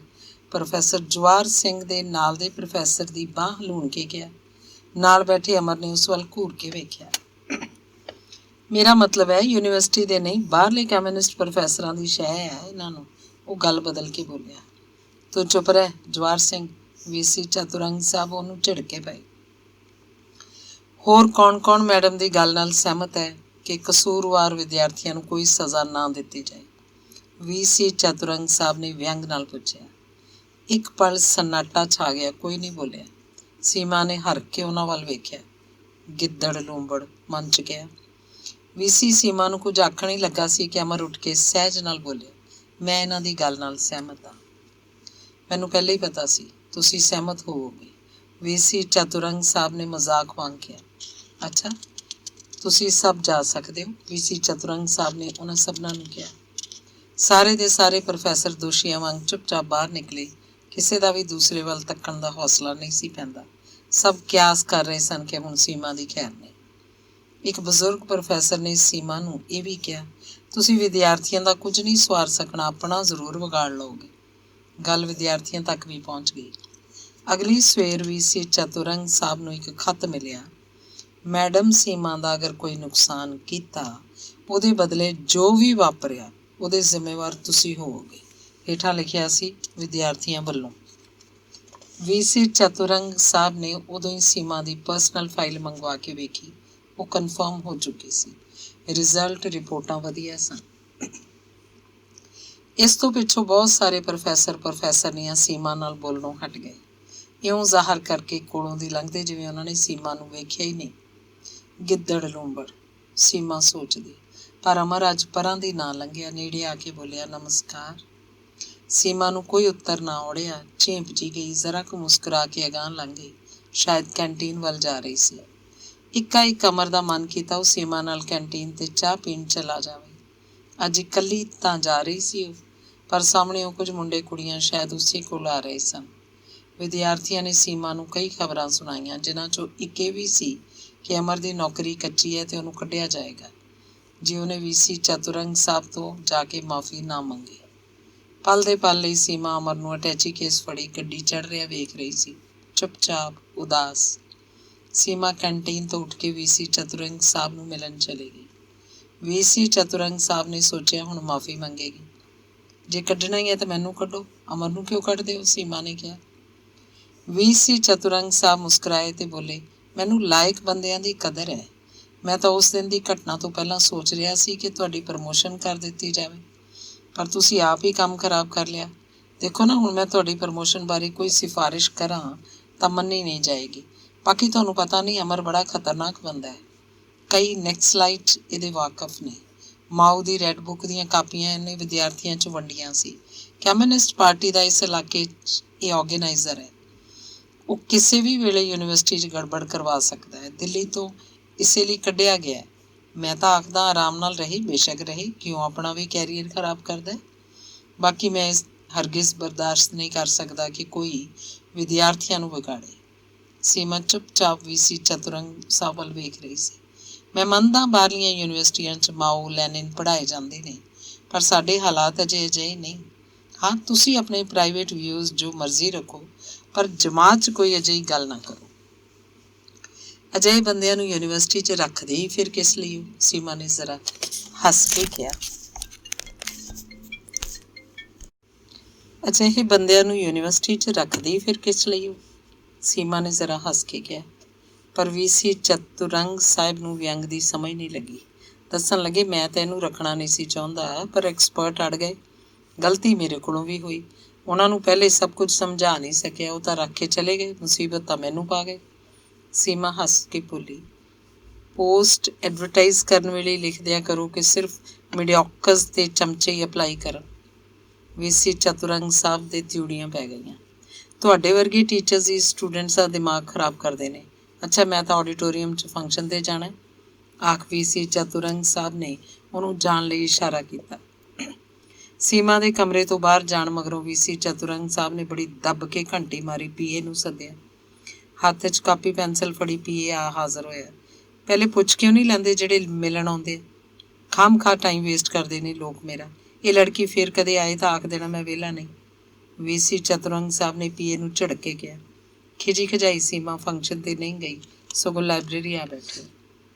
ਹਾਹ, ਆਖ ਸੀਮਾ ਨੇ ਕਿਤਾਬ ਪਰਾਂ ਸੁੱਟ ਦਿੱਤੀ ਤੇ ਉੱਠ ਕੇ ਕੈਂਟੀਨ ਵੱਲ ਨੂੰ ਤੁਰ ਪਈ। ਫਿਰ ਨਾ ਜਾਣੇ ਕੀ ਸੋਚ ਕੇ ਰਾਹ 'ਚ ਪਰਤ ਪਈ। ਅਮਰ ਦੇ ਡਿਪਾਰਟਮੈਂਟ ਗਈ। ਉਹ ਆਪਣੇ ਕਮਰੇ 'ਚ ਬੈਠਾ ਪੜ੍ਹ ਰਿਹਾ ਸੀ। ਆ ਜਾਵਾਂ? ਉਹਨੇ ਪੁੱਛਿਆ। ਆਓ, ਉਹਨੇ ਖੜੇ ਹੁੰਦਿਆਂ ਹੱਸ ਕੇ ਕਿਹਾ। ਪਲ ਦੇ ਪਲ ਲਈ ਉਹ ਸਭ ਕੁਝ ਭੁੱਲ ਗਈ। ਅਮਰ ਨੇ ਵੀ ਕੁਝ ਨਾ ਪੁੱਛਿਆ। ਉਹਨਾਂ ਕੋਲ ਕਰਨ ਲਈ ਜਿਵੇਂ ਕੋਈ ਗੱਲ ਨਹੀਂ ਸੀ। ਚਾਹ ਪੀਓਗੇ? ਅਮਰ ਨੇ ਬੋਝਲ ਚੁੱਪ ਨੂੰ ਤੋੜਦਿਆਂ ਪੁੱਛਿਆ। ਪਾਣੀ ਪੀਆਂਗੀ। ਚਪੜਾਸੀ ਨੂੰ ਆਖਣ ਦੀ ਥਾਂ ਅਮਰ ਆਪ ਜਾ ਕੇ ਕੂਲਰ ਤੋਂ ਠੰਡੇ ਪਾਣੀ ਦਾ ਗਲਾਸ ਭਰ ਲਿਆਇਆ। ਪਾਣੀ ਪੀ ਕੇ ਸੀਮਾ ਅਮਰ ਵੱਲ ਇਉਂ ਤੱਕਣ ਲੱਗੀ ਜਿਵੇਂ ਕਿਸੇ ਤਸਵੀਰ ਵੱਲ ਵੇਖ ਰਹੀ ਹੋਵੇ। ਅਮਰ ਜ਼ਰਾ ਕੁ ਘਬਰਾ ਗਿਆ। ਸਿਰਫ ਕੋਈ ਗੱਲ ਕਰਨ ਦੀ ਖਾਤਰ ਉਹਨੇ ਸੀਮਾ ਨੂੰ ਪੁੱਛਿਆ, ਅੱਜ ਕੱਲ੍ਹ ਕਿਹੜੀ ਤਸਵੀਰ ਬਣਾ ਰਹੇ ਹੋ? ਸੁਣਿਆ ਤੁਸੀਂ ਇੱਥੋਂ ਚਲੇ ਜਾਓਗੇ? ਸੀਮਾ ਨੇ ਉਹਦੀ ਗੱਲ ਵੱਲ ਧਿਆਨ ਨਾ ਦੇ ਕੇ ਪੁੱਛਿਆ। ਜੋ ਵੀ ਤੁਸੀਂ ਕਰਦੇ ਹੋ ਉਹਦੀ ਕੀਮਤ ਦੇਣ ਲਈ ਬੰਦੇ ਨੂੰ ਤਿਆਰ ਰਹਿਣਾ ਚਾਹੀਦਾ ਹੈ। ਨਾਲੇ ਦੁਨੀਆ ਬੜੀ ਵੱਡੀ ਤੇ ਖੂਬਸੂਰਤ ਵੀ ਹੈ। ਇੱਥੇ ਹੈ ਹੀ ਕੀ? ਸੀਮਾ ਨੇ ਡੂੰਘਾ ਸਾਹ ਭਰਿਆ। ਤਾਂ ਤੁਸੀਂ ਜਾਣ ਲਈ ਤਿਆਰ ਹੋ? ਜਦ ਜਾਣਾ ਹੀ ਹੈ, ਕਿੱਥੇ ਜਾਓਗੇ? ਕੀ ਪਤਾ। ਖਤ ਪਾਇਆ ਕਰੋਗੇ? ਕਿਸ ਨੂੰ? ਮੈਨੂੰ। ਅਮਰ ਹੱਸ ਪਿਆ, ਕਹਿਣ ਲੱਗਾ, ਸਾਲ 6 ਮਹੀਨੇ ਮਗਰੋਂ ਤੁਹਾਨੂੰ ਮੇਰਾ ਨਾਮ ਵੀ ਯਾਦ ਨਹੀਂ ਰਹਿਣਾ। ਪਲ ਦੇ ਪਲ ਲਈ ਚੁੱਪ ਛਾ ਗਈ। ਫਿਰ ਅਮਰ ਨੇ ਘੜੀ ਵੇਖੀ, ਬੋਲਿਆ, ਮਾਫ਼ ਕਰਨਾ, ਮੇਰਾ ਪੀਰੀਅਡ ਹੈ, ਤੇ ਉੱਠ ਖੜਾ ਹੋਇਆ। ਉਹ ਪੀਰੀਅਡ ਲੈਣ ਚਲਾ ਗਿਆ। ਪੀਰੀਅਡ ਲੈ ਕੇ ਰਜਿਸਟਰ ਚੁੱਕੀ ਚੌਕ ਵਾਲੇ ਹੱਥ ਝਾੜਦਾ ਜਦੋਂ 1 ਘੰਟੇ ਮਗਰੋਂ ਕਮਰੇ 'ਚ ਆਇਆ ਤਾਂ ਦੇਖਿਆ ਸੀਮਾ ਉਸੇ ਤਰ੍ਹਾਂ ਕੁਰਸੀ 'ਤੇ ਬੈਠੀ ਸੀ ਤੇ ਖਾਲੀ ਖਾਲੀ ਨਜ਼ਰਾਂ ਨਾਲ ਕੰਧ ਵੱਲ ਝਾਕ ਰਹੀ ਸੀ। ਉਹਦੇ ਆਉਣ ਨਾਲ ਤਰਬਕੀ, ਅੱਛਾ ਮੈਂ ਚੱਲਦੀ ਹਾਂ, ਆਖ ਬਿਨਾਂ ਅਮਰ ਵੱਲ ਤੱਕਿਆ ਉਹ ਕਮਰੇ ਤੋਂ ਬਾਹਰ ਆ ਗਈ। ਅੰਗ ਚੌਥਾ। ਬਹੁਤ ਦੇਰ ਤੋਂ ਸੀਮਾ ਲਾਇਬ੍ਰੇਰੀ 'ਚ ਬੈਠੀ ਪੜ੍ਹ ਰਹੀ ਹੈ। ਉਹ ਕੌਫੀ ਪੀਣ ਚੱਲੀ ਹੈ। ਅਮਰ ਨੇ ਉਹਦੇ ਕੋਲ ਆ ਕੇ ਆਖਿਆ। ਸੀਮਾ ਨੂੰ ਹੈਰਾਨੀ ਹੋਈ। ਬਿਨਾਂ ਕੁਝ ਆਖਿਆ ਉਹ ਅਮਰ ਦੇ ਨਾਲ ਲਾਇਬ੍ਰੇਰੀ ਦੀਆਂ ਪੌੜੀਆਂ ਉਤਰ ਆਈ। ਚੁੱਪ ਕੀਤਿਆਂ ਉਹ ਕੌਫੀ ਹਾਊਸ ਵੱਲ ਤੁਰਦੇ ਗਏ। ਮੈਂ ਤੁਹਾਨੂੰ ਡਿਸਟਰਬ ਤਾਂ ਨਹੀਂ ਕੀਤਾ? ਅਮਰ ਨੇ ਪੁੱਛਿਆ। ਸੀਮਾ ਹੱਸ ਪਈ। ਕੌਫੀ ਹਾਊਸ ਤੋਂ ਬਾਹਰ ਲੌਨ 'ਚ ਇੱਕ ਪਾਸੇ ਜਿਹੇ ਨੂੰ 2 ਕੁਰਸੀਆਂ ਪਈਆਂ ਸਨ। ਉੱਥੇ ਆ ਬੈਠੇ। ਸ਼ੁਕਰ ਹੈ 2 ਹੀ ਕੁਰਸੀਆਂ ਨੇ, ਅਮਰ ਨੇ ਹੱਸ ਕੇ ਕਿਹਾ। ਕਿਉਂ? ਸੀਮਾ ਨੇ ਉਸ ਵੱਲ ਝਾਕ ਕੇ ਪੁੱਛਿਆ। ਤੀਜੀ ਕੁਰਸੀ ਹੁੰਦੀ ਤਾਂ ਕਿਸੇ ਨਾ ਕਿਸੇ ਨੇ ਤੁਹਾਨੂੰ ਵੇਖ ਕੇ ਆ ਹੀ ਜਾਣਾ ਸੀ। ਤੁਹਾਨੂੰ ਲੋਕ ਚੰਗੇ ਨਹੀਂ ਲੱਗਦੇ? ਤੁਹਾਡੇ ਕੋਲ ਬੈਠੇ ਨਹੀਂ ਚੰਗੇ ਲੱਗਦੇ। ਕਿਉਂ? ਤੁਹਾਨੂੰ ਨਹੀਂ ਪਤਾ ਉਹ ਅੱਗੇ ਪਿੱਛੋਂ ਕਿਹੋ ਜਿਹੀਆਂ ਗੱਲਾਂ ਕਰਦੇ ਨੇ? ਮੇਰੇ ਬਾਰੇ ਵੀ, ਹਰ ਲੜਕੀ ਬਾਰੇ। ਜਿਹੜੀਆਂ ਲੜਕੀਆਂ ਬਾਹਰ ਕੰਮ ਕਰਨਗੀਆਂ ਉਹਨਾਂ ਬਾਰੇ ਗੱਲਾਂ ਤਾਂ ਹੋਣਗੀਆਂ ਹੀ। ਤੁਸੀਂ ਚੰਡੀਗੜ੍ਹ ਗੁਜਰਾਲ ਦੀਆਂ ਪੇਂਟਿੰਗਸ ਦੀ ਐਗਜ਼ੀਬਿਸ਼ਨ ਵੇਖਣ ਮਜੀਠੀਏ ਦੀ ਕਾਰ 'ਚ ਗਏ ਸੀ? ਹਾਂ, ਮੈਂ ਬੱਸ ਦਾ ਇੰਤਜ਼ਾਰ ਕਰ ਰਹੀ ਸੀ। ਉੱਧਰੋਂ ਮਜੀਠੀਆ ਅਤੇ ਉਹਦਾ ਫਾਦਰ ਕਾਰ 'ਚ ਚੰਡੀਗੜ੍ਹ ਜਾ ਰਹੇ ਸੀ। ਉਹਨਾਂ ਪੁੱਛਿਆ, ਮੈਡਮ ਚੰਡੀਗੜ੍ਹ ਜਾਣਾ? ਮੈਂ ਆਖਿਆ ਹਾਂ। ਆਈ ਵੀ ਉਹਨਾਂ ਦੇ ਨਾਲ ਹੀ ਸੀ? ਨਹੀਂ, ਆਈ ਬੱਸ 'ਚ ਸੀ। ਪਰ ਤੁਸੀਂ ਇਹ ਸਭ ਕੁਝ ਕਿਉਂ ਪੁੱਛ ਰਹੇ ਹੋ? ਲੋਕ ਗੱਲਾਂ ਕਰਦੇ ਸੀ ਕਿ ਮੈਡਮ ਸੀਮਾ ਮਜੀਠੀਏ ਨਾਲ ਕਾਰ 'ਚ ਚੰਡੀਗੜ੍ਹ ਗਈ ਸੀ। ਅਮਰ ਨੇ ਗੱਲ ਇਉਂ ਆਖੀ ਜਿਵੇਂ ਉਹਦਾ ਮੂੰਹ ਕਸੈਲਾ ਹੋ ਗਿਆ ਹੋਵੇ। ਕੁੱਤੇ ਨੇ ਲੋਕ ਤਾਂ, ਸੀਮਾ ਨੇ ਖਿੱਚ ਕੇ ਕਿਹਾ। ਪਰ ਤੁਸੀਂ ਮੌਕਾ ਹੀ ਕਿਉਂ ਦਿੰਦੇ ਹੋ ਕਿ ਉਹ ਤੁਹਾਨੂੰ ਭੌਂਕਣ? ਕੱਲ੍ਹ ਨੂੰ ਅਗਰ ਕੋਈ ਆਖੇ ਕਿ ਮੈਡਮ ਸੀਮਾ ਅਮਰ ਨਾਲ ਬੈਠੀ ਕੌਫੀ ਪੀ ਰਹੀ ਸੀ ਤਾਂ? ਤੁਹਾਨੂੰ ਡਰ ਲੱਗਦਾ? ਨਹੀਂ, ਮੈਂ ਤਾਂ ਤੁਹਾਨੂੰ ਦੱਸਣਾ ਚਾਹੁੰਦਾ ਕਿ ਤੁਸੀਂ ਇੱਕ ਲੜਕੀ ਹੋ ਅਤੇ ਹਾਂ, ਸ਼ਾਇਦ ਮੈਨੂੰ ਇਹ ਯਾਦ ਨਹੀਂ ਰਹਿੰਦਾ ਕਿ ਮੈਂ ਲੜਕੀ ਹਾਂ ਅਤੇ ਲੋਕਾਂ ਨੂੰ ਸਿਰਫ ਇਹੀ ਯਾਦ ਰਹਿੰਦਾ ਹੈ ਕਿ ਮੈਂ ਲੜਕੀ ਹਾਂ। ਸੀਮਾ ਨੇ ਗੁੱਸੇ ਅਤੇ ਉਦਾਸੀ ਦੇ ਮਿਲਵੇਂ ਭਾਵ ਨਾਲ ਆਖਿਆ। 2 ਕਰੀਮ ਕੌਫੀ, ਅਮਰ ਨੇ ਬਹਿਰੇ ਨੂੰ ਆਪਣੇ ਵੱਲ ਆਉਂਦਿਆਂ ਵੇਖ ਕੇ ਕਿਹਾ। ਬਹਿਰੇ ਦੇ ਜਾਣ ਮਗਰੋਂ ਅਮਰ ਸੀਮਾ ਵੱਲ ਝਾਕਿਆ। ਹਲਕਾ ਗੁਲਾਬੀ ਸੂਟ, ਨਾਲ ਦੀ ਚੁੰਨੀ, ਕਾਲਾ ਸਵੈਟਰ, ਪੈਰੀ ਬਰੀਕ ਬਰੀਕ ਸਟੈਪਸ ਵਾਲੀਆਂ ਚੱਪਲਾਂ, ਉੱਚਾ ਕੱਦ, ਕਣਕ ਵੰਨਾ ਰੰਗ ਤੇ ਚਮਕ ਜਿਹੀ ਸੀਮਾ, ਜਿਵੇਂ ਕੋਈ ਤਸਵੀਰ ਹੋਵੇ। ਤੁਸੀਂ ਤਸਵੀਰਾਂ ਕਿਉਂ ਬਣਾਉਂਦੇ ਹੋ? ਅਮਰ ਨੇ ਸੀਮਾ ਨੂੰ ਖੋਈ ਖੋਈ ਨੂੰ ਪੁੱਛਿਆ। ਜਦੋਂ ਤੁਸੀਂ ਮੇਰੀਆਂ ਤਸਵੀਰਾਂ ਵੇਖੀਆਂ ਹੀ ਨਹੀਂ, ਕੀ ਦੱਸਾਂ? ਤੁਸੀਂ ਜੋ ਮੇਰੇ ਸਾਹਮਣੇ ਹੋ। ਬੰਦਾ ਸਿਰਫ ਉਹੀ ਕੁਝ ਤਾਂ ਨਹੀਂ ਹੁੰਦਾ ਜੋ ਦਿਸਦਾ ਹੈ। ਇੱਕ ਪਲ ਅਮਰ ਸੀਮਾ ਦੇ ਮੂੰਹ ਵੱਲ ਵੇਖਦਾ ਰਿਹਾ। ਤੁਸੀਂ ਜ਼ਿੰਦਗੀ 'ਚ ਕੀ ਕਰਨਾ ਚਾਹੁੰਦੇ ਹੋ? ਅਮਰ ਨੇ ਸਿੱਧਾ ਸਵਾਲ ਕੀਤਾ। ਮੈਂ ਜਿਉਣਾ ਚਾਹੁੰਦੀ ਹਾਂ। ਉਹਦੇ ਕਹਿਣ ਦੇ ਅੰਦਾਜ਼ 'ਤੇ ਅਮਰ ਹੈਰਾਨ ਹੋ ਗਿਆ। ਸਧਾਰਨ ਜਿਹੀ ਦਿਸਣ ਵਾਲੀ ਲੜਕੀ ਕਿਹੋ ਜਿਹੀਆਂ ਗੱਲਾਂ ਕਰ ਰਹੀ ਸੀ? ਤੁਹਾਡੀ ਜ਼ਿੰਦਗੀ 'ਚ ਕਦੇ ਕੋਈ ਬੰਦਾ ਆਇਆ? ਅਮਰ ਨੇ ਬੜਾ ਜ਼ਾਲਮ ਕਿਸਮ ਦਾ ਸਵਾਲ ਪੁੱਛਿਆ। ਅਸਲ 'ਚ ਕਿਸੇ ਨਾਲ ਵੀ ਕੋਈ ਰਿਲੇਸ਼ਨਸ਼ਿਪ ਬਣਾਉਂਦਿਆਂ ਮੈਨੂੰ ਡਰ ਲੱਗਦਾ ਹੈ, ਸੀਮਾ ਨੇ ਡੂੰਘਾ ਸਾਹ ਭਰ ਕੇ ਕਿਹਾ। ਡਰ ਕਿਸ ਗੱਲ ਦਾ? ਇਹੀ ਕਿ ਜੇ ਉਹ ਮੈਨੂੰ ਛੱਡ ਕੇ ਕਿਤੇ ਚਲਾ ਗਿਆ। ਸੀਮਾ ਤੋਂ ਪਤਾ ਨਹੀਂ ਕਿਉਂ ਆਖਿਆ ਗਿਆ। ਅਮਰ ਨੇ ਧਿਆਨ ਨਾਲ ਸੀਮਾ ਵੱਲ ਵੇਖਿਆ। ਉਹਦੇ ਨਕਸ਼ਾਂ 'ਤੇ ਇੱਕ ਅਣਜਾਣੀ ਜਿਹੀ ਪੀੜ ਛਾ ਗਈ ਸੀ। ਕੁਝ ਪਲ ਚੁੱਪ ਵਰਤੀ ਰਹੀ। ਕੌਫੀ ਆ ਗਈ। ਇੱਕ ਕੱਪ ਸੀਮਾ ਨੂੰ ਫੜਾ ਕੇ ਦੂਸਰਾ ਅਮਰ ਨੇ ਆਪ ਚੁੱਕ ਲਿਆ। ਨੀਵੀਂ ਪਾਈ ਸੀਮਾ ਕੌਫੀ ਪੀਂਦੀ ਰਹੀ। ਫਿਰ ਜਿਵੇਂ ਉਹਨੂੰ ਕੁਝ ਯਾਦ ਆ ਗਿਆ। ਤੁਹਾਡੀ ਐਕਸਟੈਂਸ਼ਨ ਦਾ ਕੀ ਬਣਿਆ? ਉਹਨੇ ਅਮਰ ਨੂੰ ਪੁੱਛਿਆ। ਨਹੀਂ ਮਿਲੀ, ਅਮਰ ਨੇ ਫਿੱਕਾ ਜਿਹਾ ਮੁਸਕਰਾ ਕੇ ਕਿਹਾ। ਸੀਮਾ ਦੇ ਹੱਥ 'ਚ ਫੜਿਆ ਕੌਫੀ ਦਾ ਕੱਪ ਜ਼ਰਾ ਕੁ ਡੋਲਿਆ। ਤਾਂ ਤੁਸੀਂ ਚਲੇ ਜਾਓਗੇ? ਉਹਨੇ ਪੂਰੀਆਂ ਅੱਖਾਂ ਉਘੇੜ ਕੇ ਪੁੱਛਿਆ। ਹਾਂ। ਸੀਮਾ ਚੁੱਪ ਹੋ ਗਈ। ਕੌਫੀ ਦਾ ਕੱਪ ਭੁੰਜੇ ਰੱਖ ਦਿੱਤਾ। ਮੇਰੇ ਜਾਣ ਨਾਲ ਤੁਹਾਨੂੰ ਕੀ ਫਰਕ ਪੈਂਦਾ? 20 ਲੋਕ ਮੇਰੇ ਵਰਗੇ ਤੁਹਾਡੇ ਵਾਕਫ ਨੇ। ਜੇ ਭਲਾ ਮੈਂ ਮਰ ਜਾਵਾਂ, ਤੁਹਾਨੂੰ ਕੋਈ ਫਰਕ ਨਹੀਂ ਪਏਗਾ। ਸੀਮਾ ਨੇ ਉੱਤਰ ਸਵਾਲ 'ਚ ਦਿੱਤਾ। ਤੁਸੀਂ ਕਿਸ ਲਈ ਮਰਨਾ? ਤੁਸੀਂ ਤਾਂ ਆਰਟਿਸਟ ਹੋ। ਤੁਹਾਡੀ ਜਾਨ ਦਾ ਤਾਂ ਬਹੁਤ ਮੁੱਲ ਹੈ। ਸੁਣਿਆ ਤੁਹਾਡੇ ਲਈ ਤਾਂ ਕਿਸੇ ਚੀਜ਼ ਦਾ ਵੀ ਕੋਈ ਮੁੱਲ ਨਹੀਂ। ਤੁਹਾਨੂੰ ਤਾਂ ਸਭ ਕੁਝ ਹੀ ਮੀਨਿੰਗਲੈਸ ਅਤੇ ਐਬਸਰਡ ਲੱਗਦਾ। ਇਸੇ ਲਈ ਤੁਹਾਨੂੰ ਮੇਰੇ ਬਾਰੇ ਇਹ ਸਭ ਕਿਵੇਂ ਪਤਾ ਹੈ? ਅਮਰ ਨੇ ਗੱਲ ਟੋਕ ਕੇ ਪੁੱਛਿਆ। ਮੈਨੂੰ ਇਹ ਵੀ ਪਤਾ 3 ਸਾਲ ਤੋਂ ਤੁਸੀਂ ਘਰ ਨਹੀਂ ਗਏ। ਮਾਂ ਬਾਪ ਤੁਹਾਨੂੰ ਮਾਂ ਬਾਪ ਹੀ ਨਹੀਂ ਲੱਗਦੇ, ਸੀਮਾ ਨੇ ਝਿੜਕਣ ਵਾਂਗ ਆਖਿਆ। ਅਮਰ ਕੁਝ ਨਹੀਂ ਬੋਲਿਆ। ਮੇਰੇ ਲਈ ਦੂਰ ਦੇ ਇੱਕ ਅੰਕਲ ਮਿਨਿਸਟਰ ਨੇ, ਉਹਨਾਂ ਨੂੰ ਆਖੀਏ ਤੁਹਾਡੀ ਐਕਸਟੈਂਸ਼ਨ ਬਾਰੇ? ਨਹੀਂ। ਕੀ ਕੀਤਾ ਜਾਏ ਫਿਰ? ਕੁਝ ਨਹੀਂ ਕੀਤਾ ਜਾ ਸਕਦਾ। ਅਜਿਹੇ ਸਿਸਟਮ 'ਚ ਅਜਿਹੇ ਲੋਕ ਹੋ ਸਕਦੇ ਨੇ, ਹੋਰ ਤਰ੍ਹਾਂ ਦੇ ਹੋ ਹੀ ਨਹੀਂ ਸਕਦੇ। ਤਦ ਹੀ ਤਾਂ ਇਹ ਸਿਸਟਮ ਬਦਲਣਾ ਜ਼ਰੂਰੀ ਹੈ। ਜੀ ਕਰਦਾ ਗੋਲੀ ਮਾਰਦੇ ਹਾਂ। ਅਜੇ ਇਹਦਾ ਵੇਲਾ ਨਹੀਂ ਆਇਆ, ਅਮਰ ਨੇ ਹੱਸ ਕੇ ਕਿਹਾ। ਖੱਤ ਲਿਖਿਆ ਕਰੋਗੇ? ਕਿਸ ਲਈ? ਸੀਮਾ ਨੂੰ ਸਮਝ ਨਹੀਂ ਸੀ ਲੱਗ ਰਹੀ ਉਹ ਅਮਰ ਨੂੰ ਖੱਤ ਲਿਖਣ ਲਈ ਅੱਜ ਫੇਰ ਕਿਉਂ ਆਖ ਰਹੀ ਸੀ। ਉਹਨੂੰ ਕੋਈ ਜਵਾਬ ਨਾ ਔੜਿਆ। ਉਹ ਆਪਣੇ ਹੱਥ ਦੀਆਂ ਲਕੀਰਾਂ ਵੱਲ ਵੇਖਦੀ ਰਹੀ। ਤੁਸੀਂ ਕੁਝ ਪਰੇਸ਼ਾਨ ਜੇ ਨਜ਼ਰ ਆ ਰਹੇ ਹੋ, ਅਮਰ ਨੇ ਆਪਣਾ ਕੱਪ ਹੇਠਾਂ ਰੱਖਦਿਆਂ ਸੀਮਾ ਦੇ ਕੱਪ 'ਚ ਕੌਫੀ ਪਈ ਵੇਖ ਆਖਿਆ। ਨਹੀਂ ਤਾਂ ਹਾਂ, ਮੈਂ ਤੁਹਾਡੇ ਲਈ ਇੱਕ ਤਸਵੀਰ ਬਣਾਈ ਹੈ। ਫਾਈਲ 'ਚੋਂ ਇੱਕ ਤਸਵੀਰ ਕੱਢ ਕੇ ਉਸ ਵੱਲ ਕਰਦੀ ਸੀਮਾ ਨੇ ਕਿਹਾ। ਅਮਰ ਨੇ ਦੇਖਿਆ ਇੱਕ ਜੰਗਲ ਸੀ, ਝੀਲ ਸੀ, ਝੀਲ ਦੇ ਵਿੱਚੋਂ ਸੂਰਜ ਚੜ੍ਹ ਰਿਹਾ ਸੀ। ਤਸਵੀਰ ਵੱਲ ਵੇਖ ਕੇ ਅਮਰ ਨੇ ਸੀਮਾ ਵੱਲ ਵੇਖਿਆ। ਸੀਮਾ ਜੀ, ਤਸਵੀਰ ਘਰ 'ਚ ਲਗਾਈ ਜਾਂਦੀ ਹੈ। ਮੇਰਾ ਕੋਈ ਘਰ ਨਹੀਂ। ਤਸਵੀਰ ਨੂੰ ਕੀ ਕਰਾਂਗਾ? ਕਿੱਥੇ ਚੁੱਕੀ ਫਿਰਾਂਗਾ? ਤਸਵੀਰ ਸੀਮਾ ਵੱਲ ਕਰਦਿਆਂ ਅਮਰ ਨੇ ਆਖਿਆ। ਸੀਮਾ ਦੇ ਨਕਸ਼ਾਂ ਉੱਤੇ ਸਿਆਹੀ ਫਿਰ ਗਈ। ਮੇਰਾ ਮਤਲਬ ਹੈ ਅਜੇ ਤੁਸੀਂ ਇਹ ਆਪਣੇ ਕੋਲ ਹੀ ਰੱਖ ਲਓ। ਜਦੋਂ ਮੇਰਾ ਕੋਈ ਘਰ ਹੋਇਆ, ਜੇ ਹੋਇਆ, ਮੈਂ ਆ ਕੇ ਲੈ ਜਾਵਾਂਗਾ। ਜੇ ਉਦੋਂ ਤੱਕ ਮੈਂ ਨਾ ਹੋਈ, ਸੀਮਾ ਨੇ ਡੁੱਬਦੀ ਆਵਾਜ਼ 'ਚ ਆਖਿਆ। ਕਿਉਂ? ਅਮਰ ਚੌਂਕਿਆ। ਮੈਂ ਸਾਰਾ ਵੇਲਾ ਇਹ ਸੋਚਣ ਤੋਂ ਕੰਨੀ ਕਤਰਾਉਂਦੀ, ਲੋਕਾਂ ਵਿੱਚ, ਕੰਮਾਂ ਵਿੱਚ ਰੁੱਝੀ ਰਹਿੰਦੀ ਹਾਂ ਕਿ ਮੈਂ ਕਾਹਦੇ ਲਈ ਜੀ ਰਹੀ ਹਾਂ, ਜੇ ਕਦੇ ਸੋਚਾਂ ਦਾ ਕੋਈ ਉੱਤਰ ਨਹੀਂ ਮਿਲਦਾ। ਤੁਸੀਂ ਵਿਆਹ ਕਿਉਂ ਨਹੀਂ ਕਰ ਲੈਂਦੇ? ਕੁਝ ਪਲ ਦੀ ਖਾਮੋਸ਼ੀ ਮਗਰੋਂ ਅਚਾਨਕ ਅਮਰ ਨੇ ਕਿਹਾ।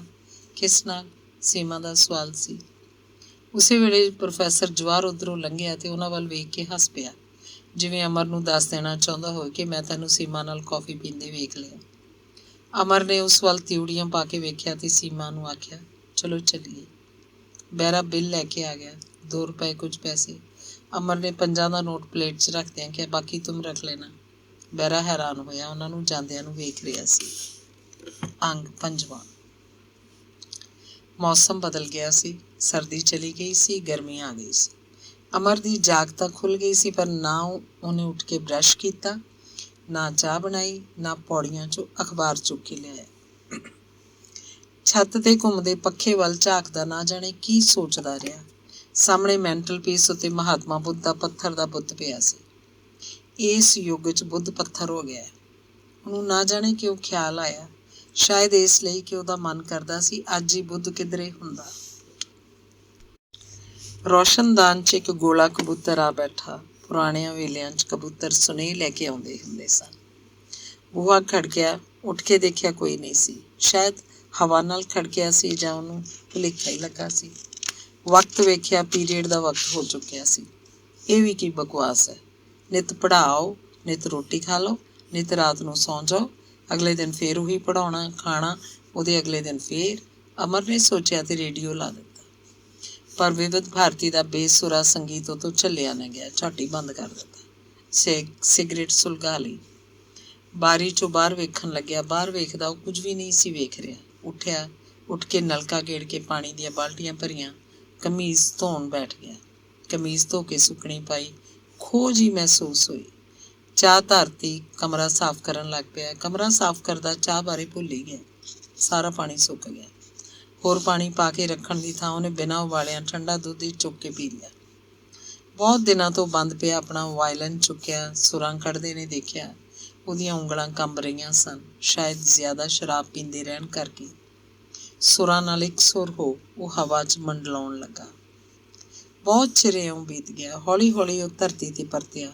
ਵਾਇਲਨ ਰੱਖ ਦਿੱਤੀ, ਤੌਲੀਆ ਚੁੱਕ ਕੇ ਨਹਾਉਣ ਗਿਆ। ਨਹਾ ਕੇ ਪਰਤਿਆ, ਸ਼ੀਸ਼ੇ ਅੱਗੇ ਖੜੋ ਕੇ ਤਿਆਰ ਹੁੰਦਾ ਸੋਚਦਾ ਰਿਹਾ, you know I am Amar.